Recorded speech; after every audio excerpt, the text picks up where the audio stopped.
Welcome, everyone, to episode 10 of season 2 of San Antonio by Night. Hopefully, you have been having a decent day, and tonight we are going to be following two members of the Kindred Society of San Antonio who haven't necessarily been officially named as part of the Coterie the Host, but hopefully can earn some position in Urian's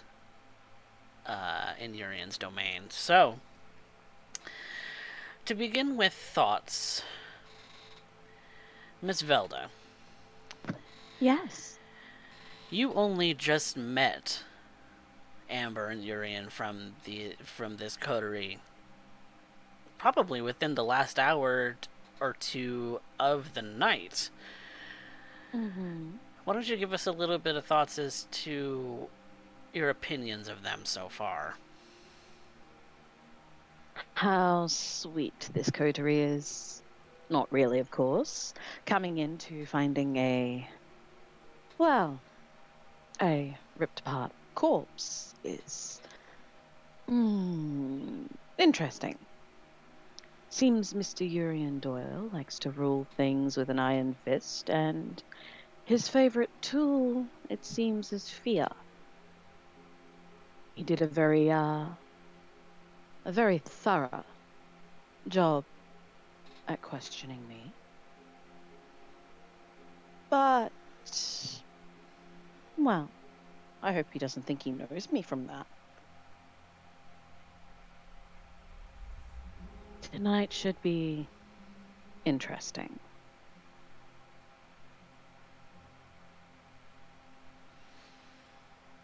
What are your plans, anyway? Well, first of all, I would like to speak to the Benji Burger, I believe is the coin term. And then, well, I'll just play it by ear. Fair enough. You and Miss Violet are the guests sleeping at this meeting place. Mm-hmm. Miss Violet, you've hardly had a chance to even talk to anyone in this particular coterie, and yet you've stayed the night at their meeting place. Or stayed the day, rather. Some would call that bold.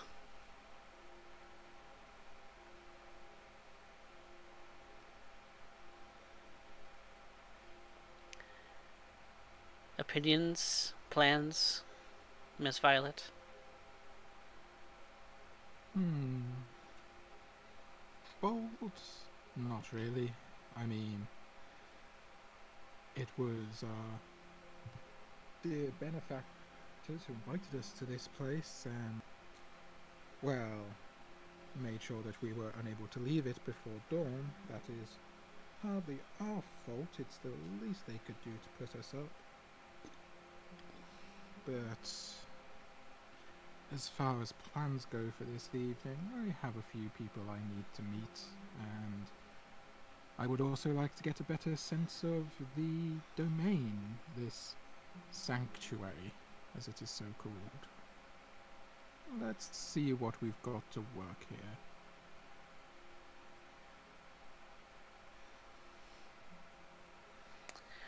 Alright. So, waking up, I would like you both to make rouse checks.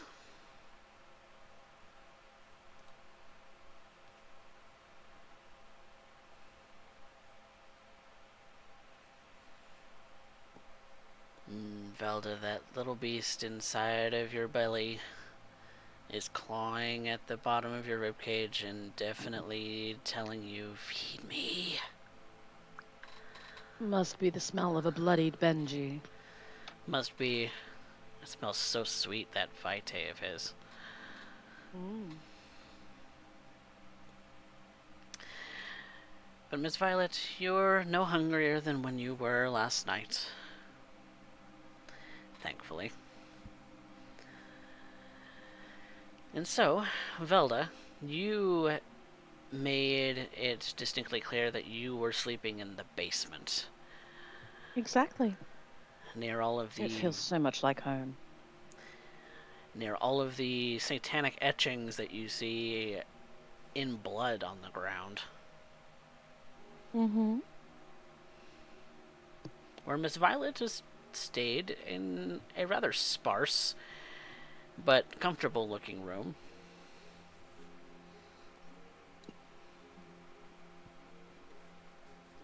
Well, it was offered, and it would be rude not to take it up.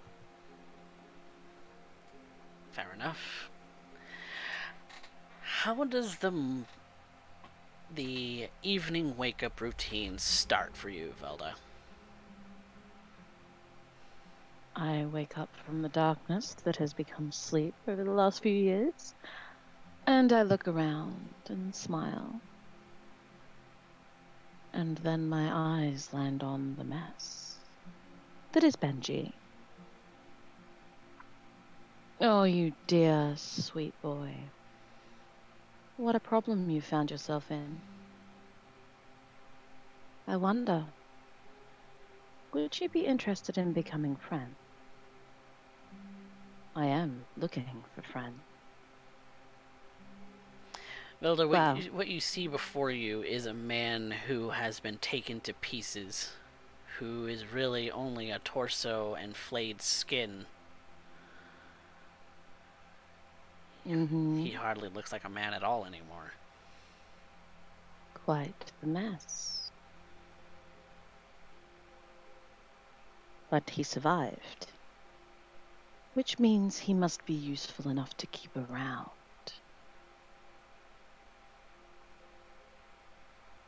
And so, dear Benji, I have a proposition for you. You see, this coterie is very interesting. And I am in need of some allies and friends. So, when you get free of this dreadful situation you find yourself in, come and find me. I should very much like to get to know you. And after that, she'll get up and she'll make her way upstairs.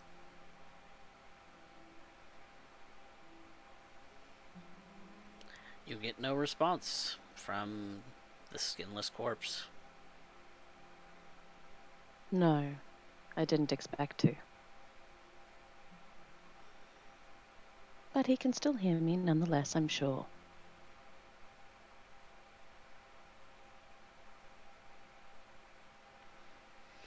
When you climb up the stairs from the basement, the house is relatively quiet. It seems as if many of the people who were staying here for the day sleep have gone about their business for the day, including Mr. Doyle. Intriguing. And so they would leave two strangers alone inside of their household with their, what I could only call a prisoner. I wonder if that's wise.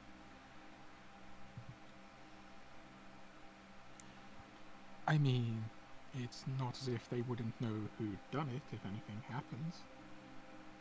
After all, we are Hmm. them as well. But We it's are the not the ones who never immediate. lose here. But it's not the immediate that anybody should be worried about. But I'm sure Mr. Doyle has already guessed that we would make ourselves comfortable. What are your plans for the day, Miss Violet? Well, this evening I was planning to get to know this coach's domain, sanctuary, they call it. I was going to go on a bit of a club cruise, as it were. Would you fancy making it a girls' night out?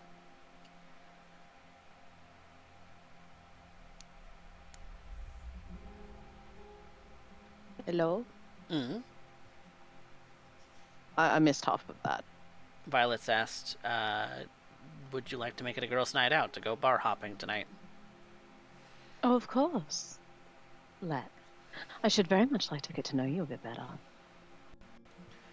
And I you. I'm sure.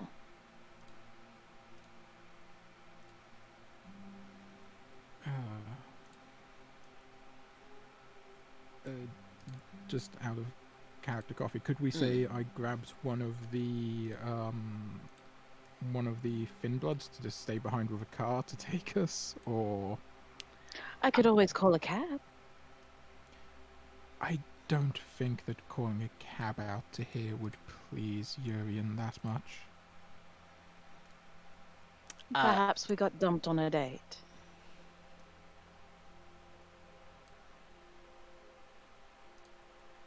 It is possible that that as uh, as Alfonso was making it out the door, he's probably the last one out.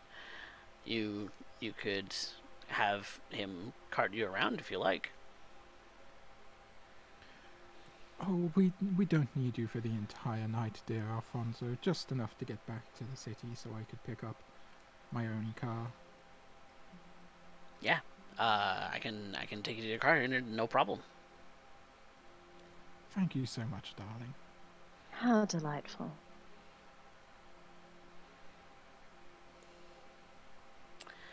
And so the two of you and Alfonso get into his vehicle for now, and I'm imagining you left your car at the bus station from last night, or It somewhere would else. be, yes. It would be there, or like a 24/7 parking garage nearby, like a place with plenty of cameras, etc. Mm-hmm. And so he does take you there because that's where you inform him you left your car, and the two of you now, if you like, have your own vehicles to go about the night. See you later, Alfonso. He Have fun, my dear. he waves at you and takes off, assuming that he, Carlos, and Fox were going to continue working on their own little project in the domain.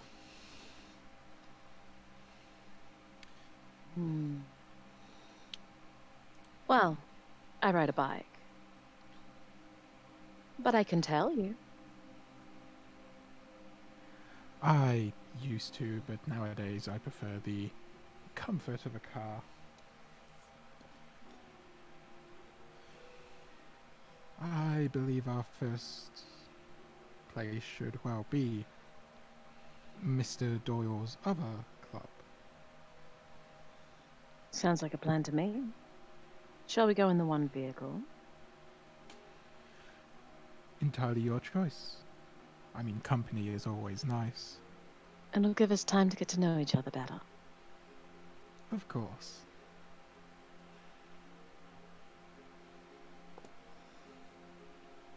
And so, the two of you load up into your vehicles, or in a single vehicle. Which did you choose? I blanked out there for a second. It would have been Violet's car because All the Velda only bikes. has a As a Velda has a bike. bike. Okay. So yeah, the two of you load up into the car, and the club that you go to, the uh, in the sanctuary domain, is a bit more classy than Club Lush, and that could be because it's a longer established place,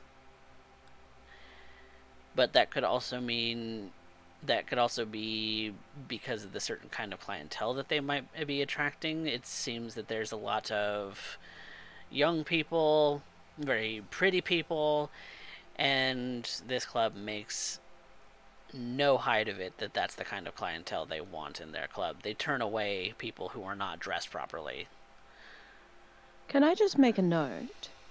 During the trip over, Velda would be going through her phone. She's doing research on the social medias of a certain father that was mentioned by our dear Amber. Okay. Roll me. It's a pretty easy roll, but still roll me a wits plus streetwise.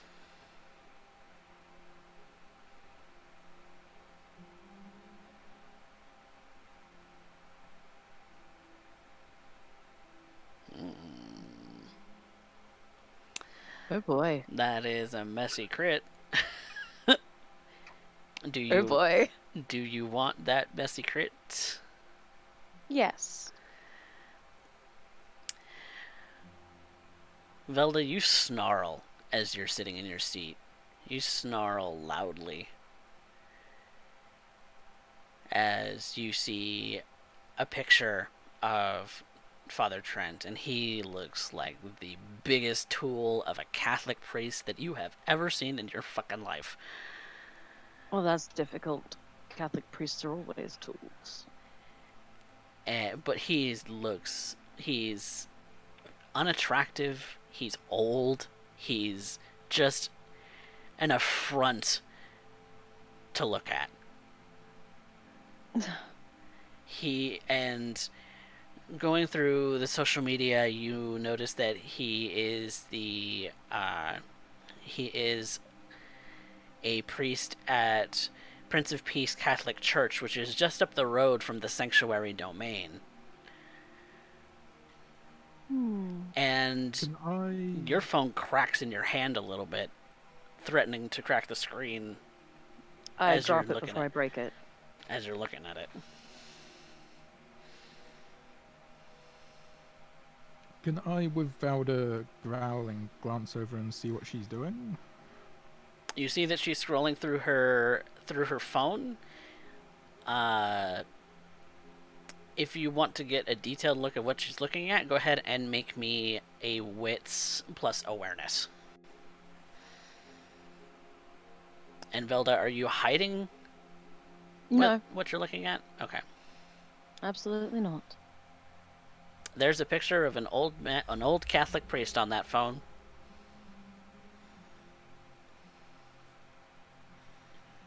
My dear, if that's your type, may I recommend the choir boy look? It's rather more successful. Ha ha. Very funny. No. This is the father that our little friends have been having trouble with. Disgusting thing. Possibly diddles little boys in his spare time. No, no. In which Yes. case might I advocate more caution? It emerged during my time in Detroit, certain interested parties were tracking people like you and me through our uses of mobile devices, and keywords, persons of interest, a wrong word typed into a phone, and suddenly you're on their radar. Oh, of course. I'm simply looking through social media, dear. This is key for anybody who might be interested.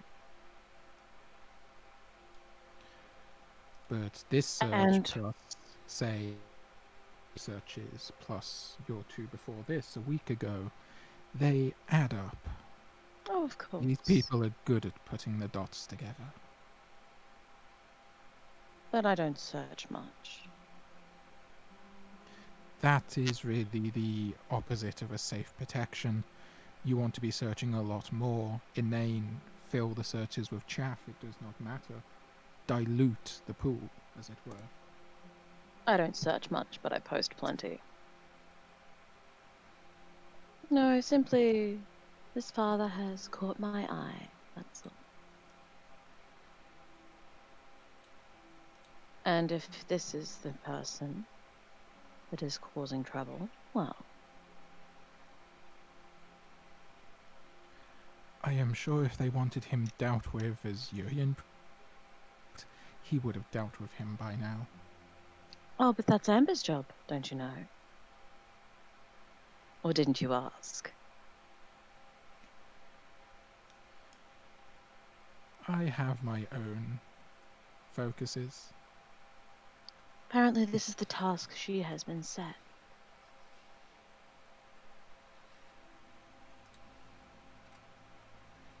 Well, then we Know should thy get... enemy and all that? And they are dealing with a priest.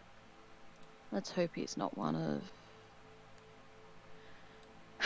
well, above average faith.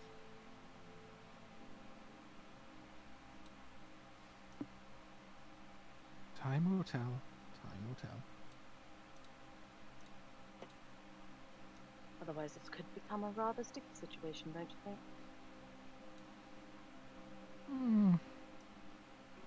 No more than most of these situations end up. Sticky tends to happen with us. Is there anything that stands out to me? Sorry, what? Going through his profile on social media, is there anything on there that might particularly stand out to me? The congregation for Prince of Peace is fairly large. You know that there is a live stream that typically happens on Sundays. That is broadcast to several different platforms like Facebook and like YouTube. That there's maybe a small television audience, but it's mostly the reason for the social media is to broadcast live. Interesting. It's not a common thing amongst priests to use platforms such as this. He's rather forward thinking, isn't he? Maybe I'll tune in at some point. Get a feel for what's going on here. Have to stay with the times. Mm-hmm.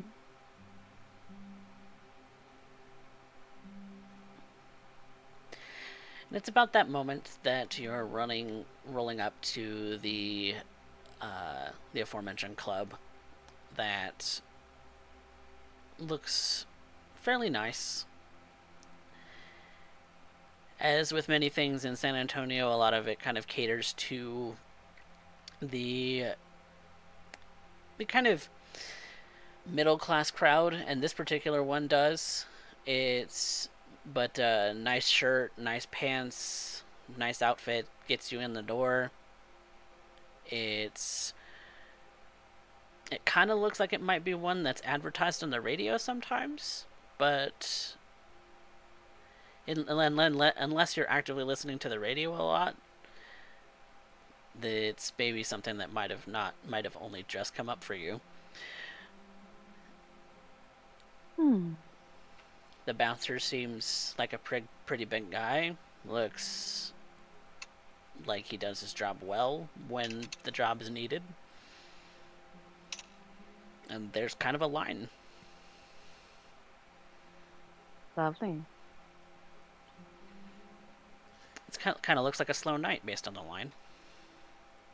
Forgive my presumption, Miss Velda, but you don't seem like the type of person who would normally wait in line. You would be correct on that. Well then, please, take the lead. And she does, stepping forward to the bouncer. Good evening, sir. Back of the line, lady. Oh, really? These people You're were not here going to before let two you. lovely ladies like us in? And I'm actually going to switch on awe. Okay.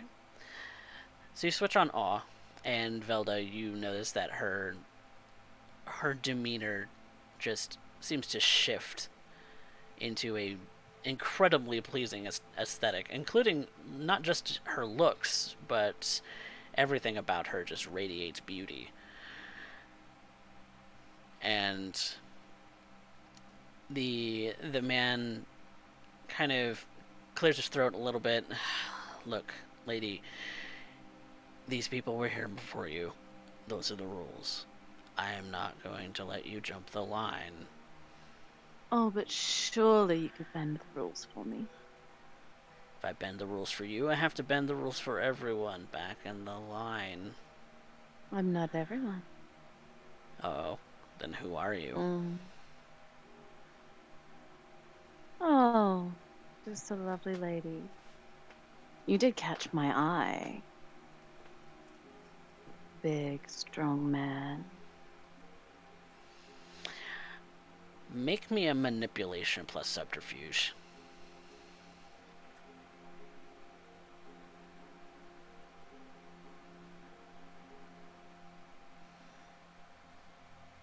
What? No. I think I would like to willpower re-roll that. Okay, go ahead and throw one on there.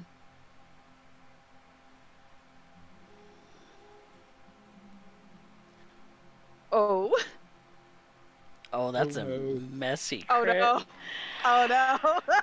All right, so you in your head are thinking, a big strapping boy like you and being so flirtatious and beautiful and graceful in your speech. In your head, what comes out is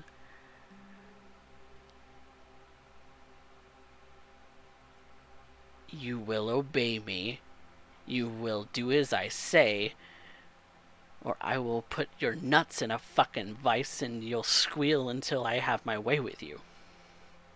Fuck.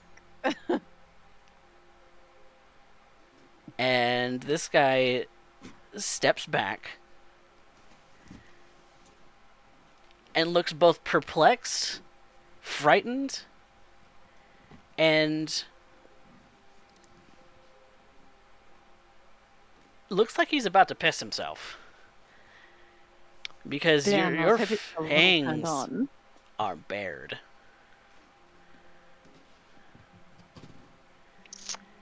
And it's only I guess after we those expect. things, it's only after those words that you realize that your fangs are pointing out.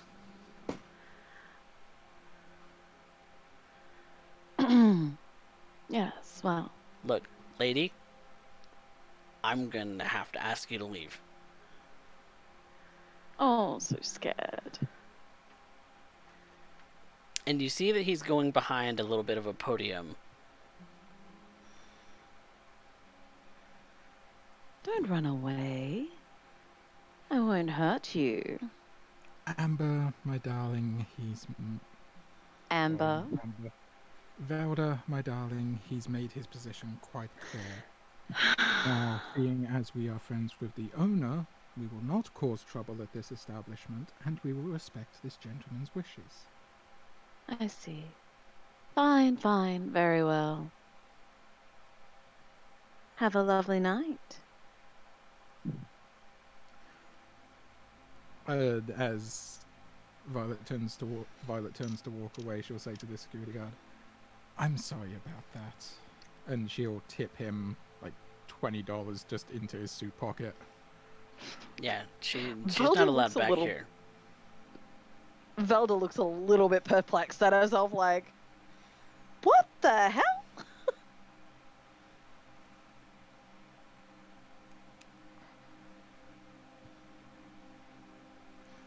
Actually, Violet would ask the guard, "Do you happen to know of any other clubs or bars around here?" There's plenty of sports bars. Really? Very well. We will have to make do. Thank you, sir. Just don't come back here again, I'll call the police. I am sure that next time my friend will be suitably chastised and wait in line. He doesn't make another response to you, just watches you as you leave. That's fine.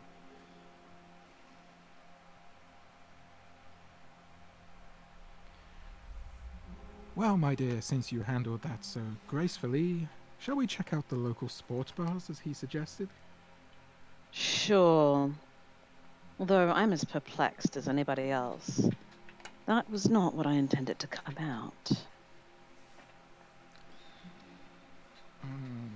But when you get so aggravated, it is how that lovely inner beast slips out.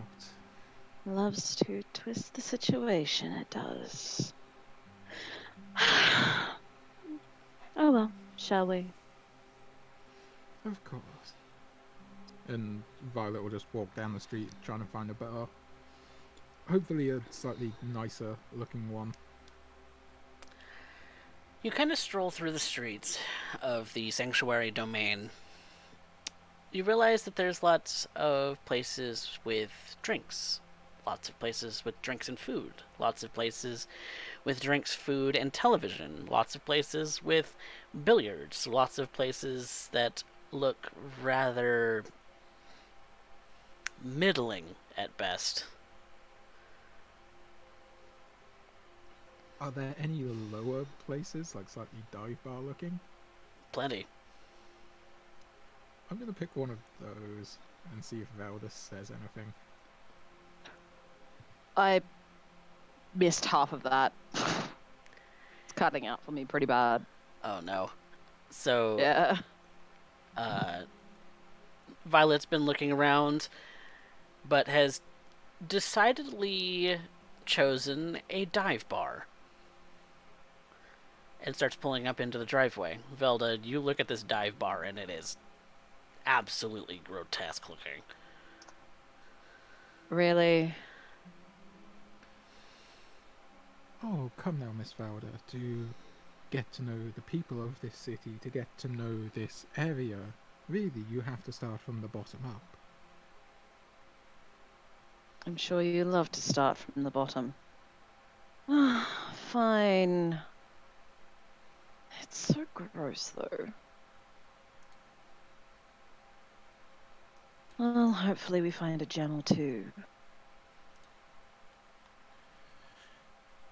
Genuinely, I find you meet the most interesting people in places like this.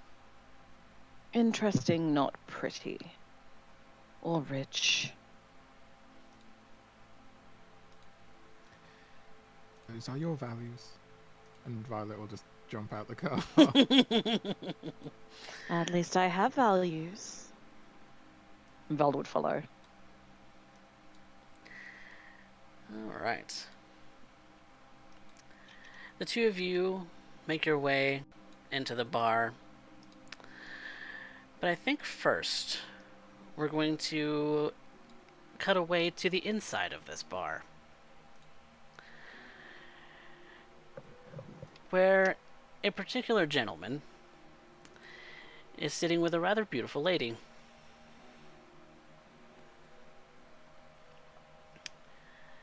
John, why don't you give us a little bit of a description of what you look like and who it is that you're sitting with?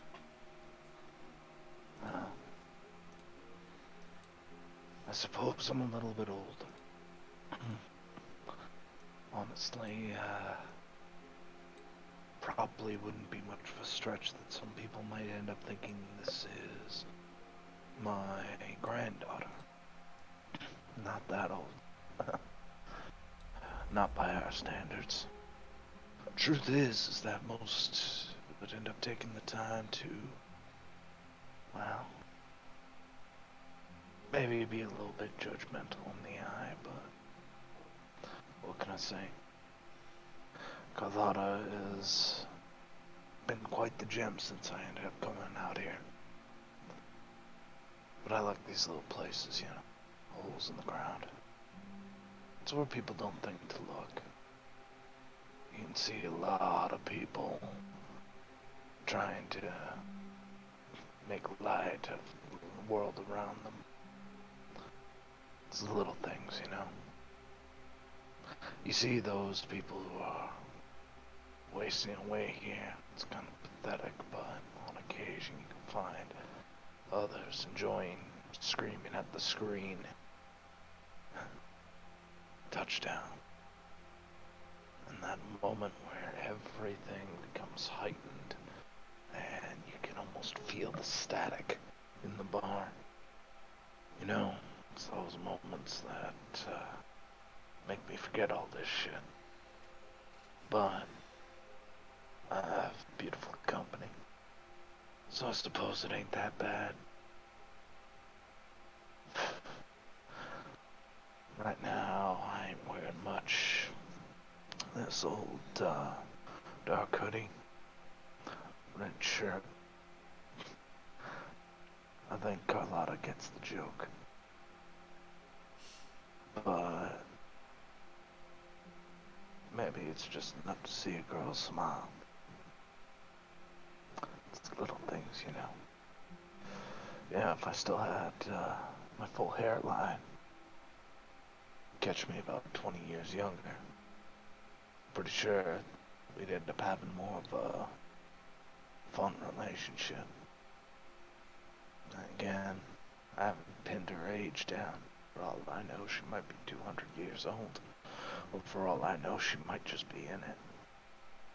No, it was rude enough to ask a woman her age.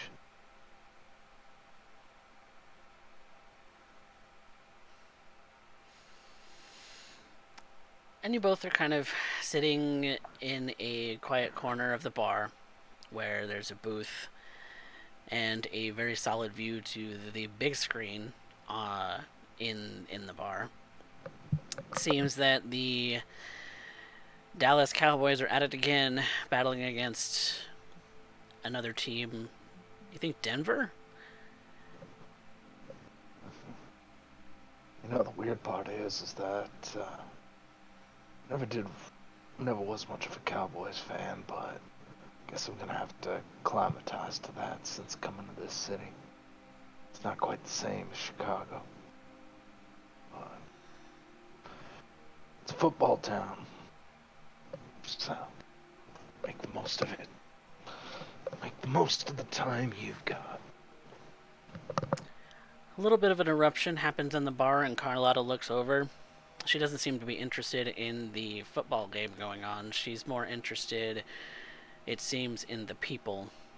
And she just kind of looks over at you. You know, I kind of wish a Spurs game was on the big screen.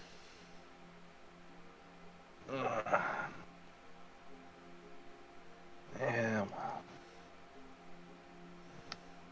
what can I say? There are certain things that,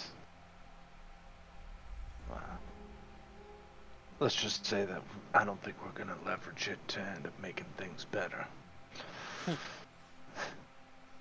Besides, not why you're here, is it? No, I'm more here just to hang out, and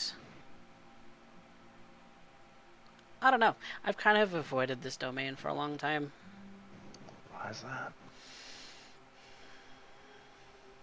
A certain prick doesn't like people coming in on his domain.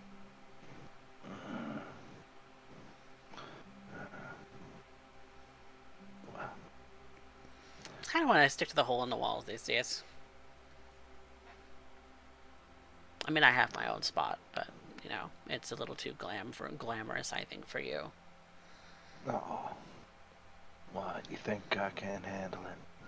No, I think you could. Look, just because I look the way I look, talk the way I talk, doesn't mean that I can't end up having some fun from time to time. It's all about perspective, you see. Still, what can I end up doing for you? Came here for a drink or came here for a drink?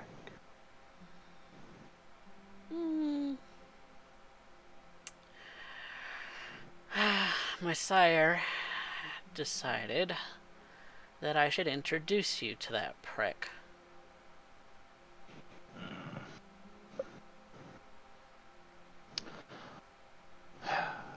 More things change, more they stay the same, I suppose. Yeah, it was a suggestion, not necessarily something he demanded I do. I don't want to get a cute thing like you in trouble. There's no getting me in Look. trouble. He fawns over me night and day. Well, Yeah. all night, I should say. Night and day. Well, sure he'd stay up late for you. He kind of looks to Carlotta. So, how do you want to go about this? What do I need to know about this brick? He's a weirdo. He's coming from someone with frizzy hair that is coming out so large that it could be used to block an entire movie theater and end up spray painting the color, which ends up really diminishing your natural features. You know how to flatter a girl. That's I'm just saying, natural's beautiful, and the whole look just ain't doing it in my mind. But maybe I'm old-fashioned. well, that's kind of a point I can't change anymore. I hope you like it then. Oh, I do. But then again, maybe I'll take a night and I don't know. I think he kind of rubs what's left of his hair. I was thinking of going blue at some point. It'd be gone by morning, but you could always do it over and over again.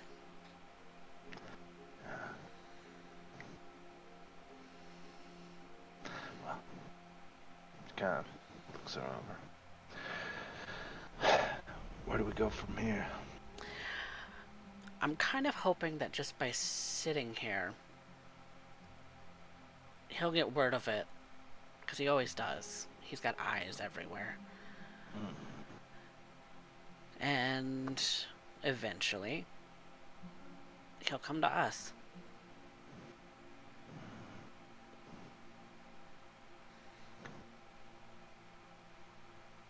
Eyes everywhere, you say?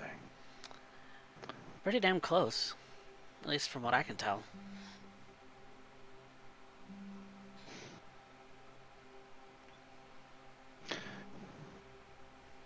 Alright. I think we can make do with it. Still, anything we can do to make the evening pass a little quicker, since we're currently waiting on someone to show up.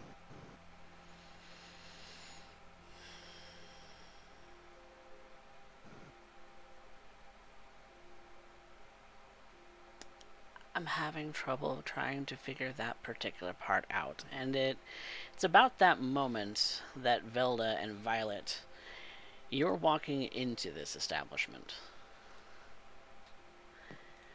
It's drab. The wallpaper is patterned in a weird way. The ceiling is kind of dilapidated. There's chandeliers. It's pretty full for a back alley sort of dive bar. You take it that this is a hot spot for this particular crowd, but it also looks haphazard. Velda, at this particular point, you are suffering from your clan bane in this particular establishment. It's so disgusting.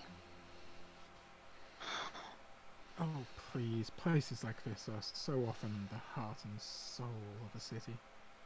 Oh.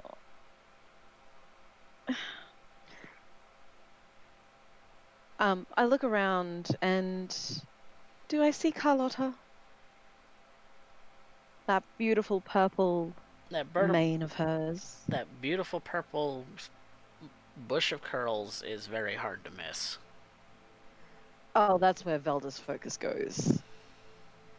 A singular bright spot of beauty in this entire place. Well, there's a breath of fresh air. Spotted something you like? Over there. The purple.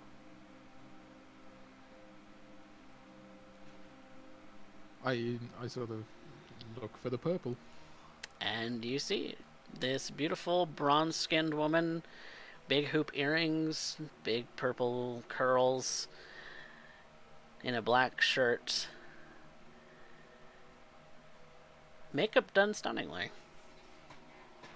I'd also like to just point out that Velda stands out like a sore thumb in this crowd. Oh, we both do.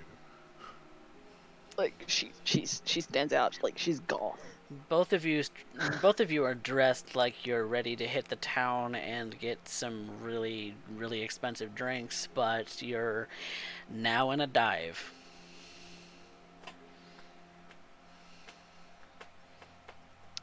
Not exactly Wow. dressed for a dive. Since you decided that you wanted to come here, I shall follow your lead, Miss Violet. Well, my first choice was the club, but and Violet will just turn and walk to the bar. My God, she's such a bitch. I like it. Velda would follow behind her. And Carlotta's eyes do seem to fall on you both.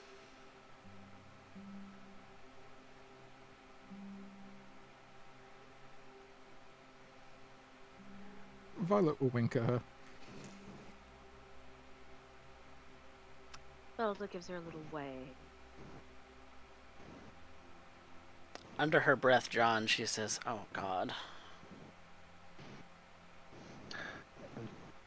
This old man ends up putting a hand over her shoulder and kind of pulls her close, kind of rests his head in her purple hair as he kind of whispers into her ear, "What's wrong?" Making it very clear that, like, don't try and take my woman reality. This is just a way to mask a conversation. That's Velda. Another Toreador. A catty bitch. Looks the part.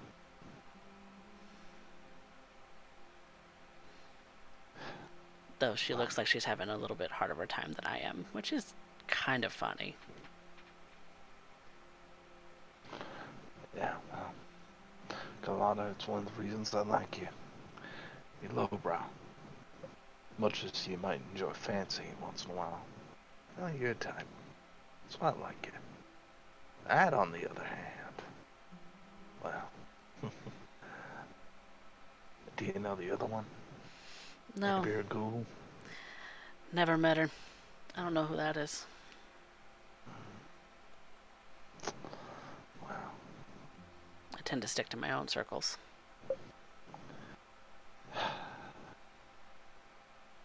so I guess this is where I end up playing the part of interference. If you wanna, they come this way. Up to you. I don't mess with yours. Unless you now want me to. We'll see what happens. He pulls away a little bit. So pulls his hand off her shoulder. And just gives the routine that they might be together.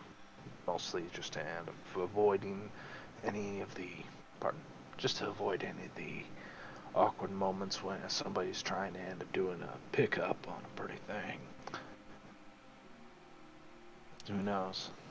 Let them think what they want. Doesn't matter so long as it keeps the truth away. Carlotta just takes a sip of her drink. Violet will order 2 glasses of wine, whatever sort of the fanciest red they have is here, not expecting it to be fancy at all. They have a single type of red. They don't have much. That'll do. Definitely not my kind of place. But we have found, as I said, some of the most interesting people. And Violet will walk past Velda, sort of just handing her a glass and just beeline straight for Carlotta. Velda would take the glass and wallow along with her, plastering a smile across her face.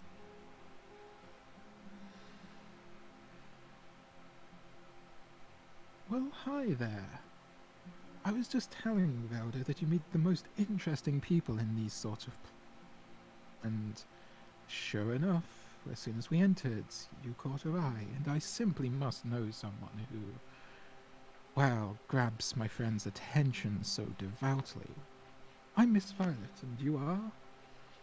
Car- John, and I'm glad that I caught your lady's attention. I do understand Ah, that I'm age sorry, brings John. grace. I was referring to the lovely lady. Well, it's up to you here, but I think the manners say you introduce there first, and your friend, Well, Velda, was it? did you not hear me? Yes. Now, a little senile. Velda. Okay, Velda, appreciate it. So, but you two seem a little bit out of sorts here. I don't know. I would have ended up thinking that your drinks cost about $40 a shot. Who knows? Here for the Cowboys game? No. No, Shame. not an appreciator of culture. Oh, she is. It's just her culture needs more fake gold and fake. Oh, you would know all about fate.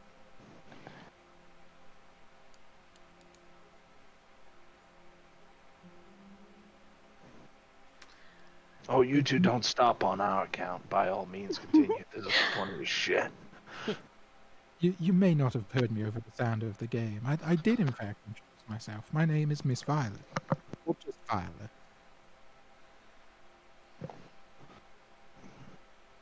Pleasure to Carlotta. meet you, John. Carlotta Castile.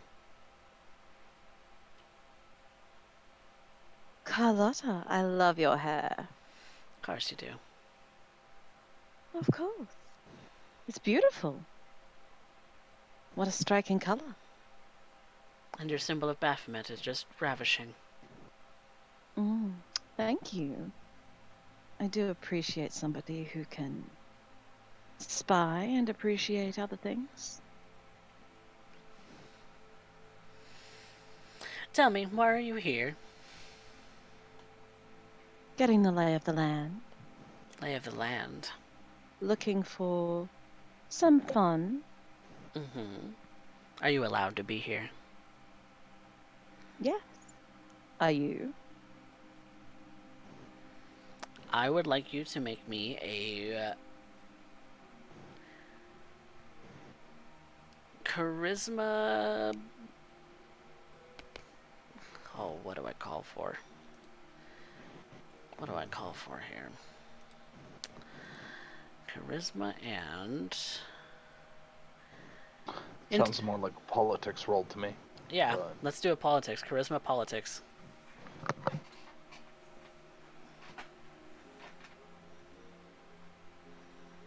Oh, yay! I avoided a messy critical this time.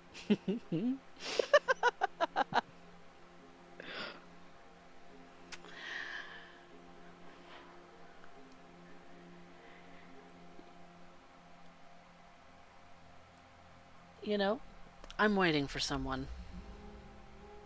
I'm waiting for someone. Mine, now you have me curious. Yes, well, it's none of your business.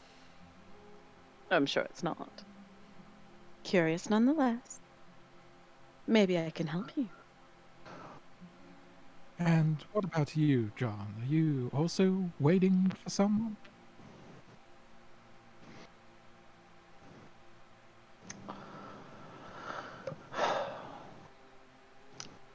you know, I would end up considering this almost a point of being rude. I would hate to be like that. After all, that I'd be taking after your example. And there's just something that bugs the ever-loving hell out of me when I end up hearing that people asking about my business when it wasn't asked for. Uh, you come up to the table, you start demanding answers, and it's almost like you got the run of the joint. Tell me, where's your marks on these walls? And I will use that as a social. Yeah, or I will go social. Okay. For you, that. That would be a manipulation subterfuge. Yep. I'm redirecting the conversation, Yep. and I believe my specialty comes into play on that. Okay. Uh.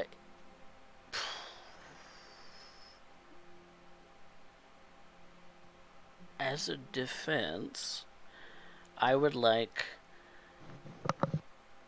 Miss Violet and Velda to make a wits plus insight.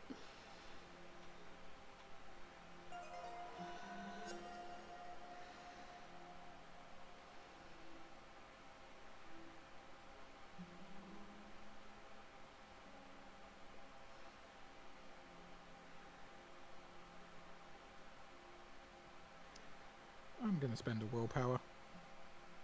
All right. That's 6 successes.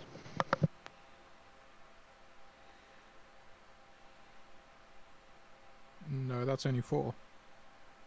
That would be 4 a normal, and then 2 for I still willpower. have three dice, 2 for willpower, so total is 6.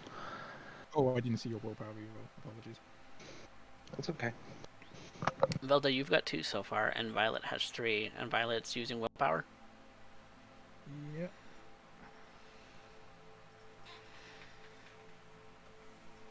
Nope, pretty fair. When he calls you out about marks, you definitely know, well, shit, that's a thing. And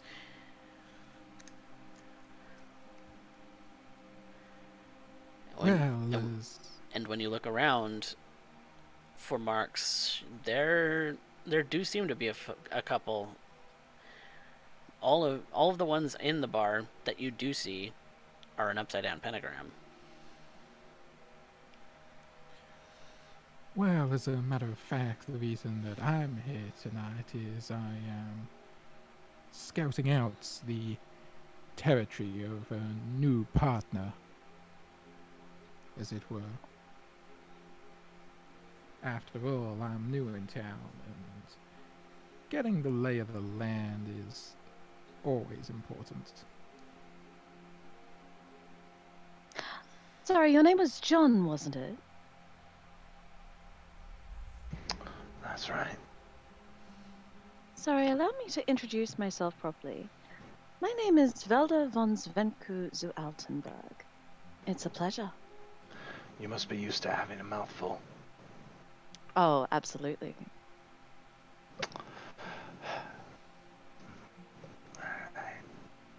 So, you're here to, on behalf of someone.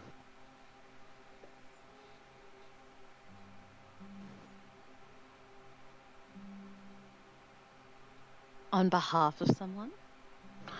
Well, I gotta assume that you're swinging in here like you own the place. But, Oh no, answer my question, so. not here on behalf of someone. Okay. As I said, simply getting the lay of the land. Uh, I was drawn by the lovely Carlotta's beautiful hair. good. Maybe, so, if I took a lock of it and rolled it into traffic, would you chase that too?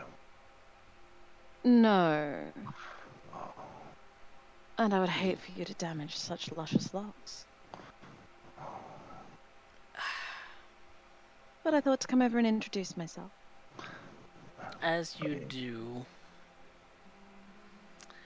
you're always wanting to just throw around your name like somebody knows it. You'd be And I believe amazed. Sometimes people do. I believe that's too superficial will damage to both of them. Yeah. In that social conflict. Yeah. It's the damage halved rounded up. Yeah. So you both have suffered 2 willpower damage. Superficial. Well, sometimes people do know my name. Other times they don't. Sometimes you act like they do and get us knocked out of clubs. Ooh, did that happen today? Let's not go into that. Oh no, please do. Well. I'd much rather not. Oh, come on, Velda. It's a fun story. Not really. You only say that because it's your part of it. And when you make a mistake, I'll be sure to rub your nose in it too. Well, you see, that's the advantage, dear. I don't allow myself to make mistakes. Remember that when you do slip. Ooh. But anyways, I shall leave you two to enjoy your night. Unless Going there was something else that needed to already. happen here. Well, you want me to stay, I will. But we were just getting started at really picking at you. Tell you what, a peace offering, John, for disturbing your evening. Rather than leaving both of you trapped here in this establishment all night, perhaps I could take a message to the owner of this place, as it were, to arrange a more formal, guaranteed meeting. You still haven't really said who that is. A certain Mr. Doyle? John's brow kind of quirks up a bit. Who? Urian Doyle, the prick I told you about. Ah. Okay. Interesting man, Mr. Doyle. Really, I heard he's a bit of an asshole. Who knows? But I might could like be him. true. Some assholes are quite interesting. Yeah, well. Sure you've seen your share of them. I seem to be surrounded by them. Well. I'm sure you enjoy the salad bar. But if we're gonna have this conversation, and it might get a little bit loud, I would gladly step outside and we can maybe have a smoke. Relax a bit. That sounds like a really good idea.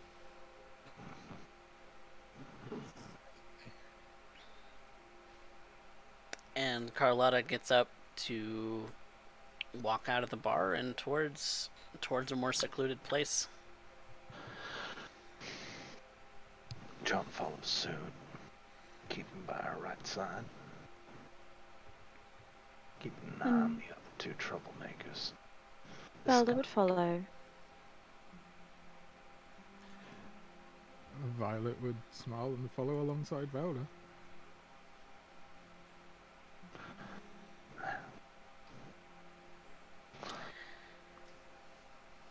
And the four of you kind of walk through the street a little bit to a bit of a quiet spot on the street, or in an alleyway. Kind of, San Antonio alleys are not very wide, so there's not really a whole lot of space between buildings.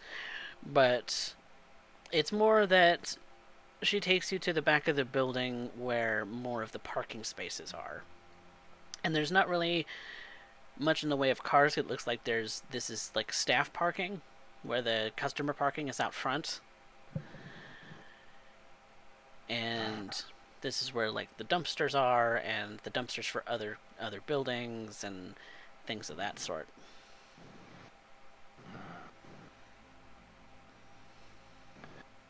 Yeah. So, John gets out. He pulls out a pack of cigarettes as he's walking into the alleyway. Pulls one out. Puts it behind his ear when he, tries to relax a bit. Kind of takes in the shadows for a minute. Seems to be straightening out a bit. You can almost hear his back crack in the line as he stands quite a bit taller than when he was slouched in the bar. Still not a large man, average height, but he looks to Velda and Violet. So, you want us to end up talking with the bigwig? I'm surprised that he's not here already. What, you didn't give him a phone call?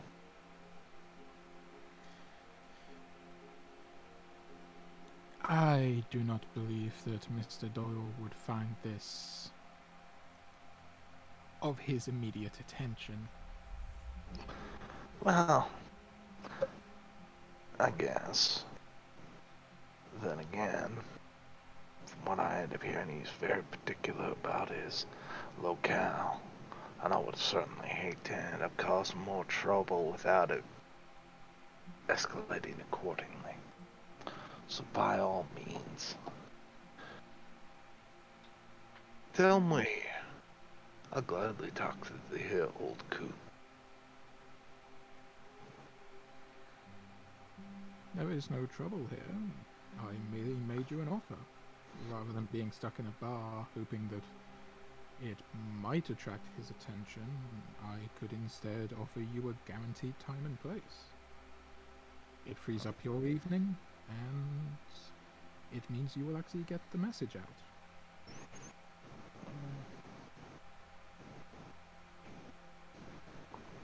Unless, of course, you really want to go back and watch that football game.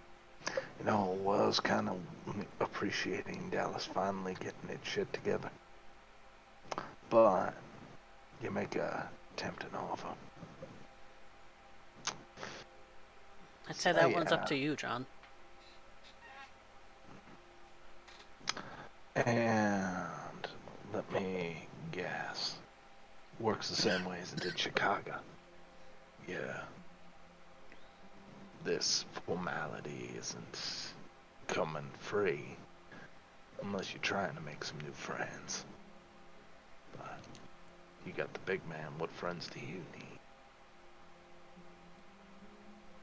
I mean, if you really want to argue to do it the old way, a favor for a favor, then this would truly be trivial. True. I mean, it's either that or, you know, well, I'm told that Anarchs don't oftentimes end up caring much. Could always do it the old-fashioned way. Yeah. But that's something that I'm still trying to see if this city understands. They don't always understand, and that can get into a lot of trouble. So, yeah, I think I will. So what's you want to cash that in right now? Oh no, keep hold of it. I mean, you haven't had your meeting yet. My side of the deal isn't done. Okay, I think we can do business. I think we can do business just fine. Yeah, turns his head to the side. And it's not really a crack so much as a low grinding sound. A lot of cartilage in the neck. Yeah. Yeah, I think that can work. And then I get to spend the evening with Velda. That'll be fun. I'm down. Of course, you two make such a perfect couple. I think I might have one or two left in the tank for, well, Rose, right? Other was promiscuous. But that works just fine for me. What am I gonna do? Catch feedy?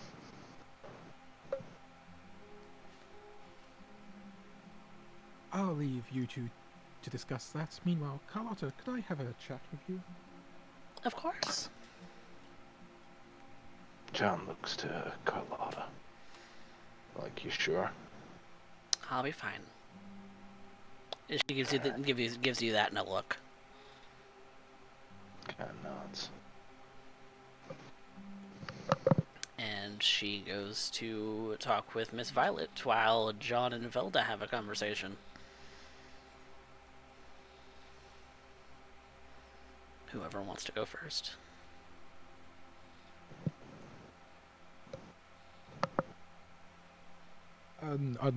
With Carlotta, I would walk down the alley and out of sight, making sure that I'm out of hearing for those two. Now, my dear Carlotta, please, tell me what you know of Velda.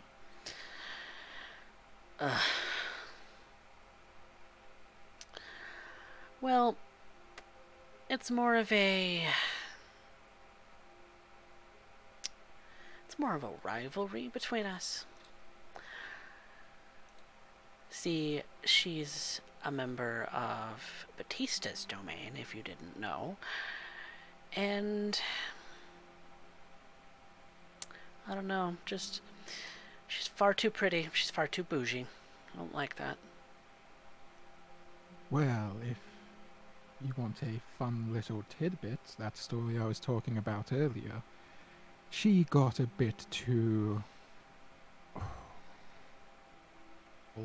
with a bouncer at Urian's club just down the way, even popped a tooth, as it were. Oh my. Now, I'm not saying that I would ever do such a thing, but if someone were to, say, find the tapes of that incident and perhaps let it be known that our dear Velda cannot keep her composure that well, that might sting her reputation a bit. Oh, you're crafty. I like you. I try, my dear, I try. You're very, very crafty. Mr. Doyle wouldn't be opposed to me looking over tapes, would he? I think he might be a bit perturbed, but nothing that couldn't be smoothed over in the fact that you are exposing a weakness within one of his new associates. He would rather be aware of the incident than finding out later in worst circumstances, as it were. Of course, keeping my name out of it. Of course, that's part of the deal. No, I think I'm gonna have a look at some point. Probably a little later tonight. If I have Indeed. your blessing. Oh, feel free to run with this as much as you want, my dear. I like you. I am certain I will remember that, my dear. For this little tidbit, what do you want in return? An answer to a simple question. Who's John? What's his business meeting Urian? Just some info that I can sell the meeting to Urian to, as it were. John's new to San Antonio. He's coming in from Chicago? Oh, a neighbor. That's always nice. Neighbor. And I am new myself. I'm from Detroit originally. Oh. I wonder what that was like. Huh. Not pleasant. We can talk about it another time if you'd like. Sure, I'm sure that's gonna take all night. But, yeah, I figured, well, Dr. Castile figured that we could use more help in the domain, given the current circumstances. And that's how he's selling it to Baron Delgado.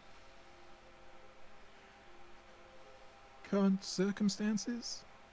The Camarilla, haven't you heard? Oh, those, yes. Okay. As I said, I'm new to the city myself, so... Rumor gets around. Oh no, I'm aware of the Camarilla and their intrudence upon this city. I'm quite looking forward to seeing this city avoid making the mistakes that Detroit did. But at the same time, I don't always like to assume there may be other circumstances I am not aware of. That's the big one, anyway.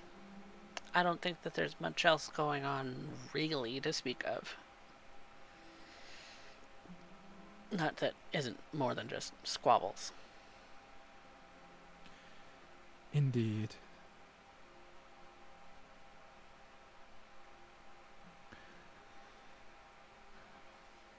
But yeah. Well, Carlotta, if you ever want to get in touch, here is my number. Thank you. I am certain this is the beginning of a beautiful friendship. Of course. I look forward to it.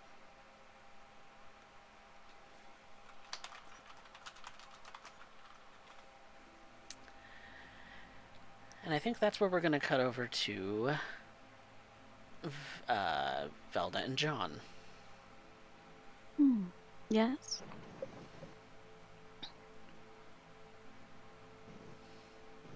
Yeah, what? Usually go on with something after that.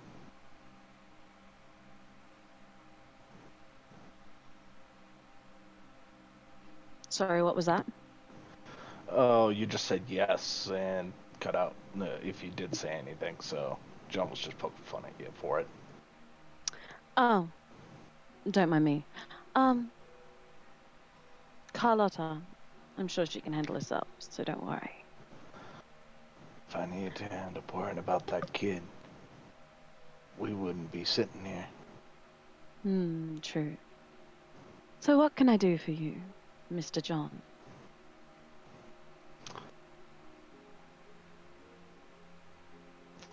Well, right now, ain't much you can do. See, my old being here, well, is more of a transient nature. I don't suspect I'll be here for more than maybe 20 years. Not a big world to see. You only got so much time. This is true. Everything is limited.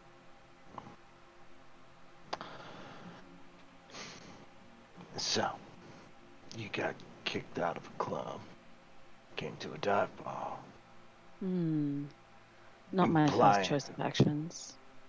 Implying you were going out with a reason, I'm sure. Don't seem to be in good graces of Violet. I think Violet is just looking to twist the knife a little.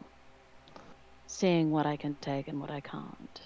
You see, Miss Violet and I have only recently met. Yeah, and already you, trying to establish pecking order. Oh, she's trying to establish pecking order. I don't need to.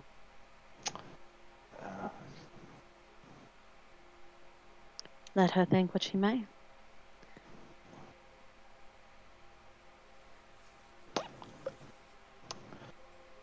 Well, I certainly hope you don't expect me to end up being cordial. I didn't end up signing up for that shit either. Oh no, that is fine. You seem an interesting man. You're already boring me, and I think you're saying that just to end up trying to end up putting me in good graces and put me off. It's a really good attempt, but reality is that you don't know jack shit about me. The only thing that is interesting, and what you should have let on with, was why is it somebody as old as you getting the gift of the blood? That should have been your first, approach. Takes the obvious, but you end up using what begs the question. Gets people interested in them first, get them chatting, and it moves on. You can learn a lot. Seems like I just did. That one's free. Now, if you really want, I can also end up deciding to end up verbally tearing you to pieces, but unfortunately, then I'd be taking away Velvet's chew toy. Who's chew toy? Whatever bitch's name is. Violet. Unless you both... not important enough to remember. Unless you two die in a horrible scissoring accident, in which case at that point I'm gonna remember the name for quite some time, and I'll be laughing for quite some time.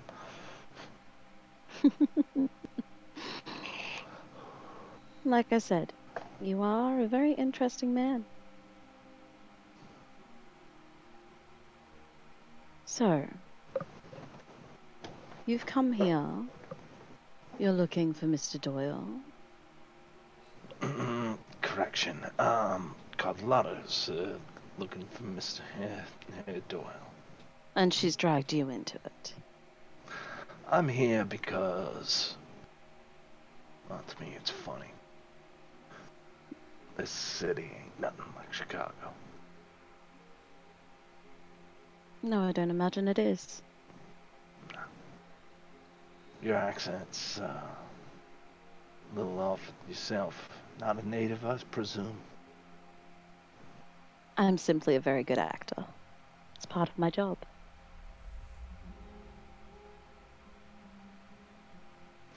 So, you said I'm interested. You Start are. acting like it. Well, I'm listening intently, No. paying attention to your words and actions.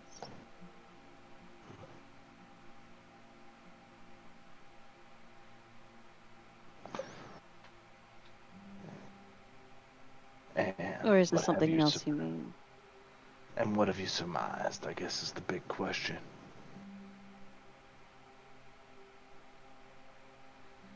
You wear it on your sleeve when you end up coming in. I'd imagine places like this alley, the bar, you don't really taste it. Sorry, don't it's cutting appreciate- out. Places like the bar, you don't taste it, you don't Cutting out. experience it.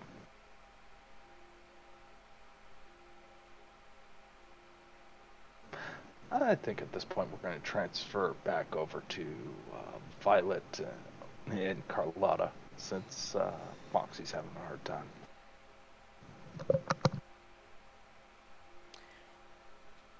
Actually, in fact, I think we'll go ahead and take a quick break.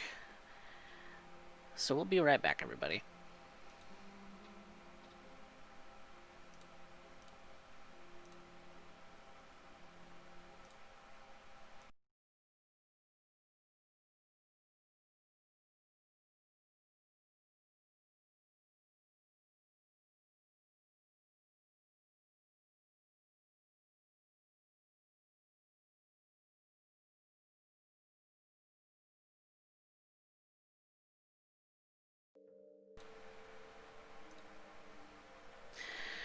Welcome back, everyone, to episode 10 of season 2 of San Antonio by Night. Violet has, upon parting ways with Carlotta and John, has decided to pursue a couple of things on her own list of things to do. And one of those is to speak with another member of the ministry, a Marjani Kalu. The trip from the northwest side of San Antonio to the southeast side of San Antonio is fairly uneventful. It's late enough in the night that there's not a lot of traffic, and the place in which you are meeting Miss Kalu is kind of a bit of a known meeting house between the rest of the ministry. The there isn't a whole lot in the way of anything interesting here. It simply is a place inside of the domain that Marjani claims for Baron Jameson that she's set up with the aid of her sire, Ava. And so, walking up to the building, she is there to greet you. Miss Marjani, a pleasure, as always. Miss Violet, how are you? Getting to know the city, its people. Having fun with that, I assume. Oh, always. Please do come in. Thank you. And she leads you into the main room, the main entryway room of this particular little house. It's not a very large building. It's maybe a 2-story home. And the front room has the lights turned down a little low. It's very ambient, as you know that your clan tends to be a little sensitive to bright lights in a room. Fluorescent lights are particularly painful. But there's only a single lamp in the room, and she kind of sits on one of the couches and guides you to sit on the other. I will take a seat. So what can I help you with today? I actually wanted to discuss the city, our clan's place in it, and to make sure that I don't accidentally anger you or any of our other kindred if I start to make certain moves. Okay. Planning to make some certain moves? Or is this just in case? I do intend to be here some time, and because of that, well, I would like to establish myself a bit more securely than my current premises. That's fair. So, you want to know about where we kind of stand in this whole thing? Indeed. Well, to be quite frank with you, it's probably got a lot to do more with avoiding stepping on Delgado's toes a little bit, because he's got all them Tremere. They don't particularly like us, but can't say that anybody really does. I am well aware of that. I've already met two members of the Roses. Evening. Oof. How did that go? Oh, the one doesn't like me, so I fed some information to the other that should cause them to end up bickering. Just some simple fun. It's kind of easy to do that, yeah. I don't know. It's kind of easy to get certain people riled up. I'm not one of those people. I take everything in stride. I try to do the same myself. There are more important matters this night. Yeah, you got that right. You got that right. So, yeah, basically, Jameson's been pretty good at the ministry, and we be pretty good back. What about Batista? And I know you mentioned Delgado was in tight with the Tremere, but Batista, I don't know. She's got more of a liking to her own kin. She got a lot of Ventru, like the kind of, I don't know, play the business part because you know the we got all of the stuff downtown that Batista's looking over her personally, and you know, then there's the stock show and rodeo that's like always a big money get. I don't know. She's more of a venture. She sticks more to clan than she does anything else. That makes sense, and there is some wisdom in that. I will be completely honest with you, Marjani. Mm. I am looking at approaching Batista to get permission to set up shop in her domain. It is no fault of Jameson's, it's just in terms of pure area, my kind of clientele and my kind of business thrives better in the areas she controls. Okay, okay. We were kind of hoping that we could keep your help, cause Oh, my help will still be available. This isn't really a matter of loyalty to the Barons. This is just me needing to set up shop where I can actually survive. right. We don't need people getting offed.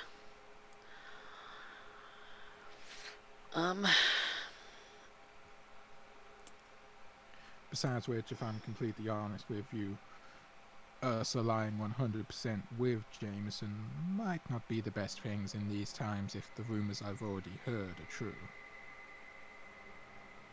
Yeah, no.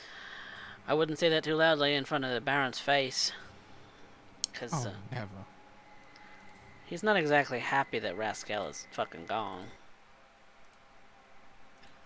Well, I do I mean, he owe is, but he isn't. You know, it's never a good thing to have one down. I do owe Jameson a great deal of kindness for allowing me into his domain, and I will always remember that, but that's also why I feel it might be more beneficial if I am present outside of his initial domain. There can be advantages to being an outsider to most of the kindred's eyes. I don't suppose you'd be wrong. Huh. Having a minister presence in another barony would be kind of interesting, but I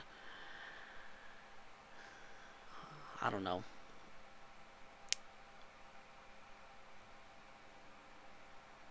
I don't know. I don't know anything about this whole politics shit. I just kind of stick to where I'm at, mostly because I know how to defend my own self, and that's really all I need. Sadly, these nights, politics are becoming more and more important. You Yeah. need to be aware of not just the other players on the boards, but the moves they're making to be able to account for that yourself. Yeah, but usually Ava's a little bit better at that than me. You know, I'm more of a fisticuff kind of girl. I'm not exactly the most politically savvy. I don't think Ava's here today though. I understand that.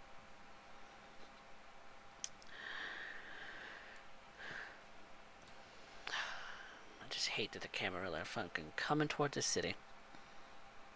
Can't they just leave the fuck alone? Because they think they can close their doors but still claim domain over everyone. It's hard to let old habits die. I mean, you and I know that better than most. Yeah.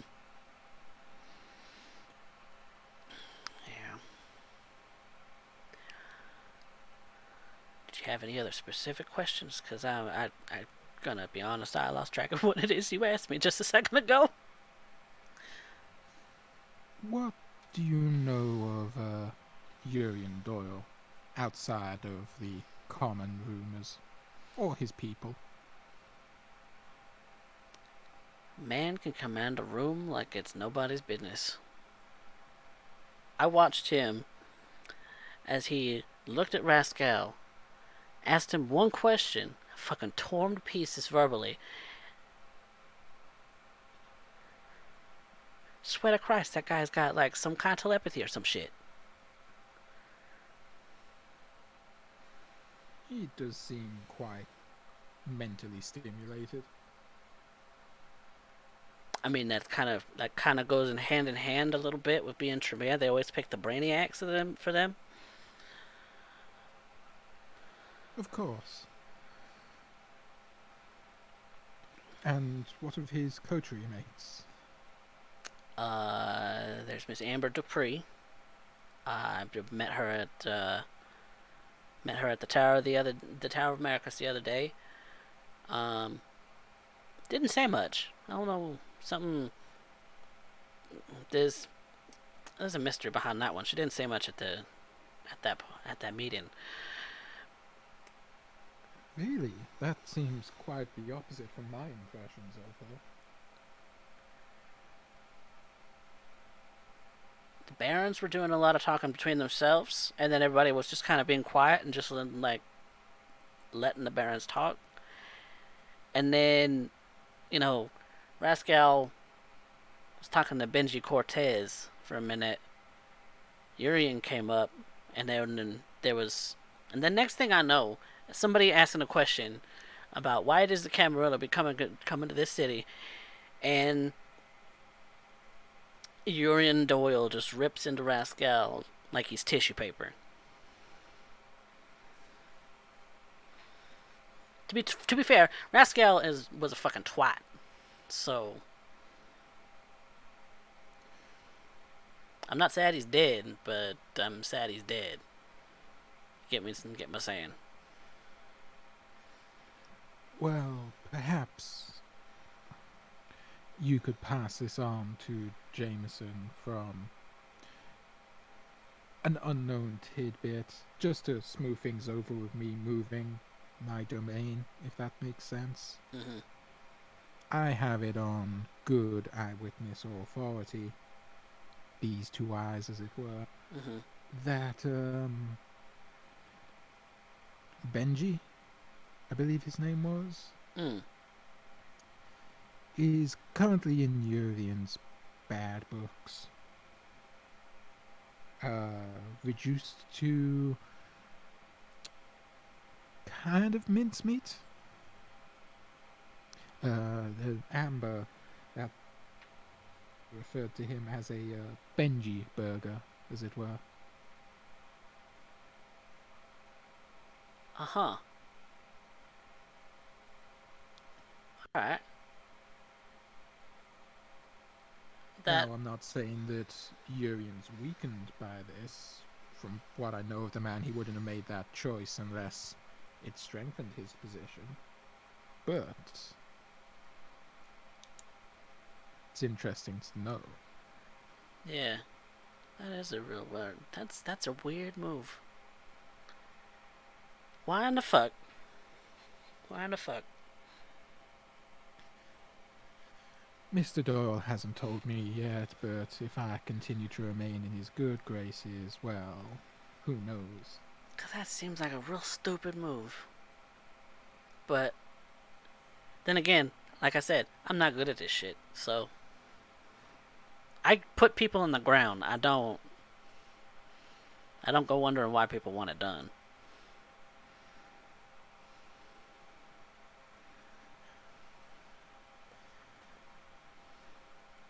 It's curious, but typically don't go asking questions. I would say that makes you rather unique amongst members of our clan. Doesn't mean I'm asking myself them same questions. I'm just not asking other people because I'm not nearly as sharp putting all that shit together.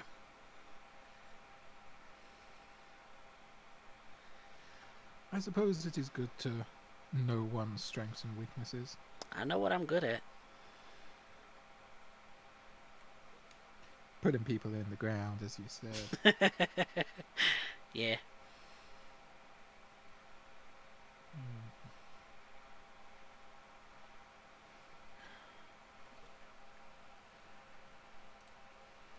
Well, this has been enlightening. What have you, Marjani? Any questions to ask me? I know, being the newcomer, I must be of some intrigue. I mean, you're intriguing, that's for sure. And you're definitely very pretty. Flattered. So, if I remember right, you said you come from Detroit, right? Originally, yes. Were you embraced there, or is that home for a little while and then you moved on? Ah, I was indeed embraced there. Detroit was always my home. Hmm. Must be rough being away from home. Less rough than if I'd stayed. We've all heard the news about what happened in Detroit. I heard riots. I heard. I don't know. The rumor mill hasn't really said much. Not to me, anyway. The riots were what were happening on the kind side of things. I saw it on the news. For us kindred, we were being hunted, eliminated. It was a act of, well, I don't think they are anywhere near as organized, but some part of the Second Inquisition. I didn't hang around too long to get exact details.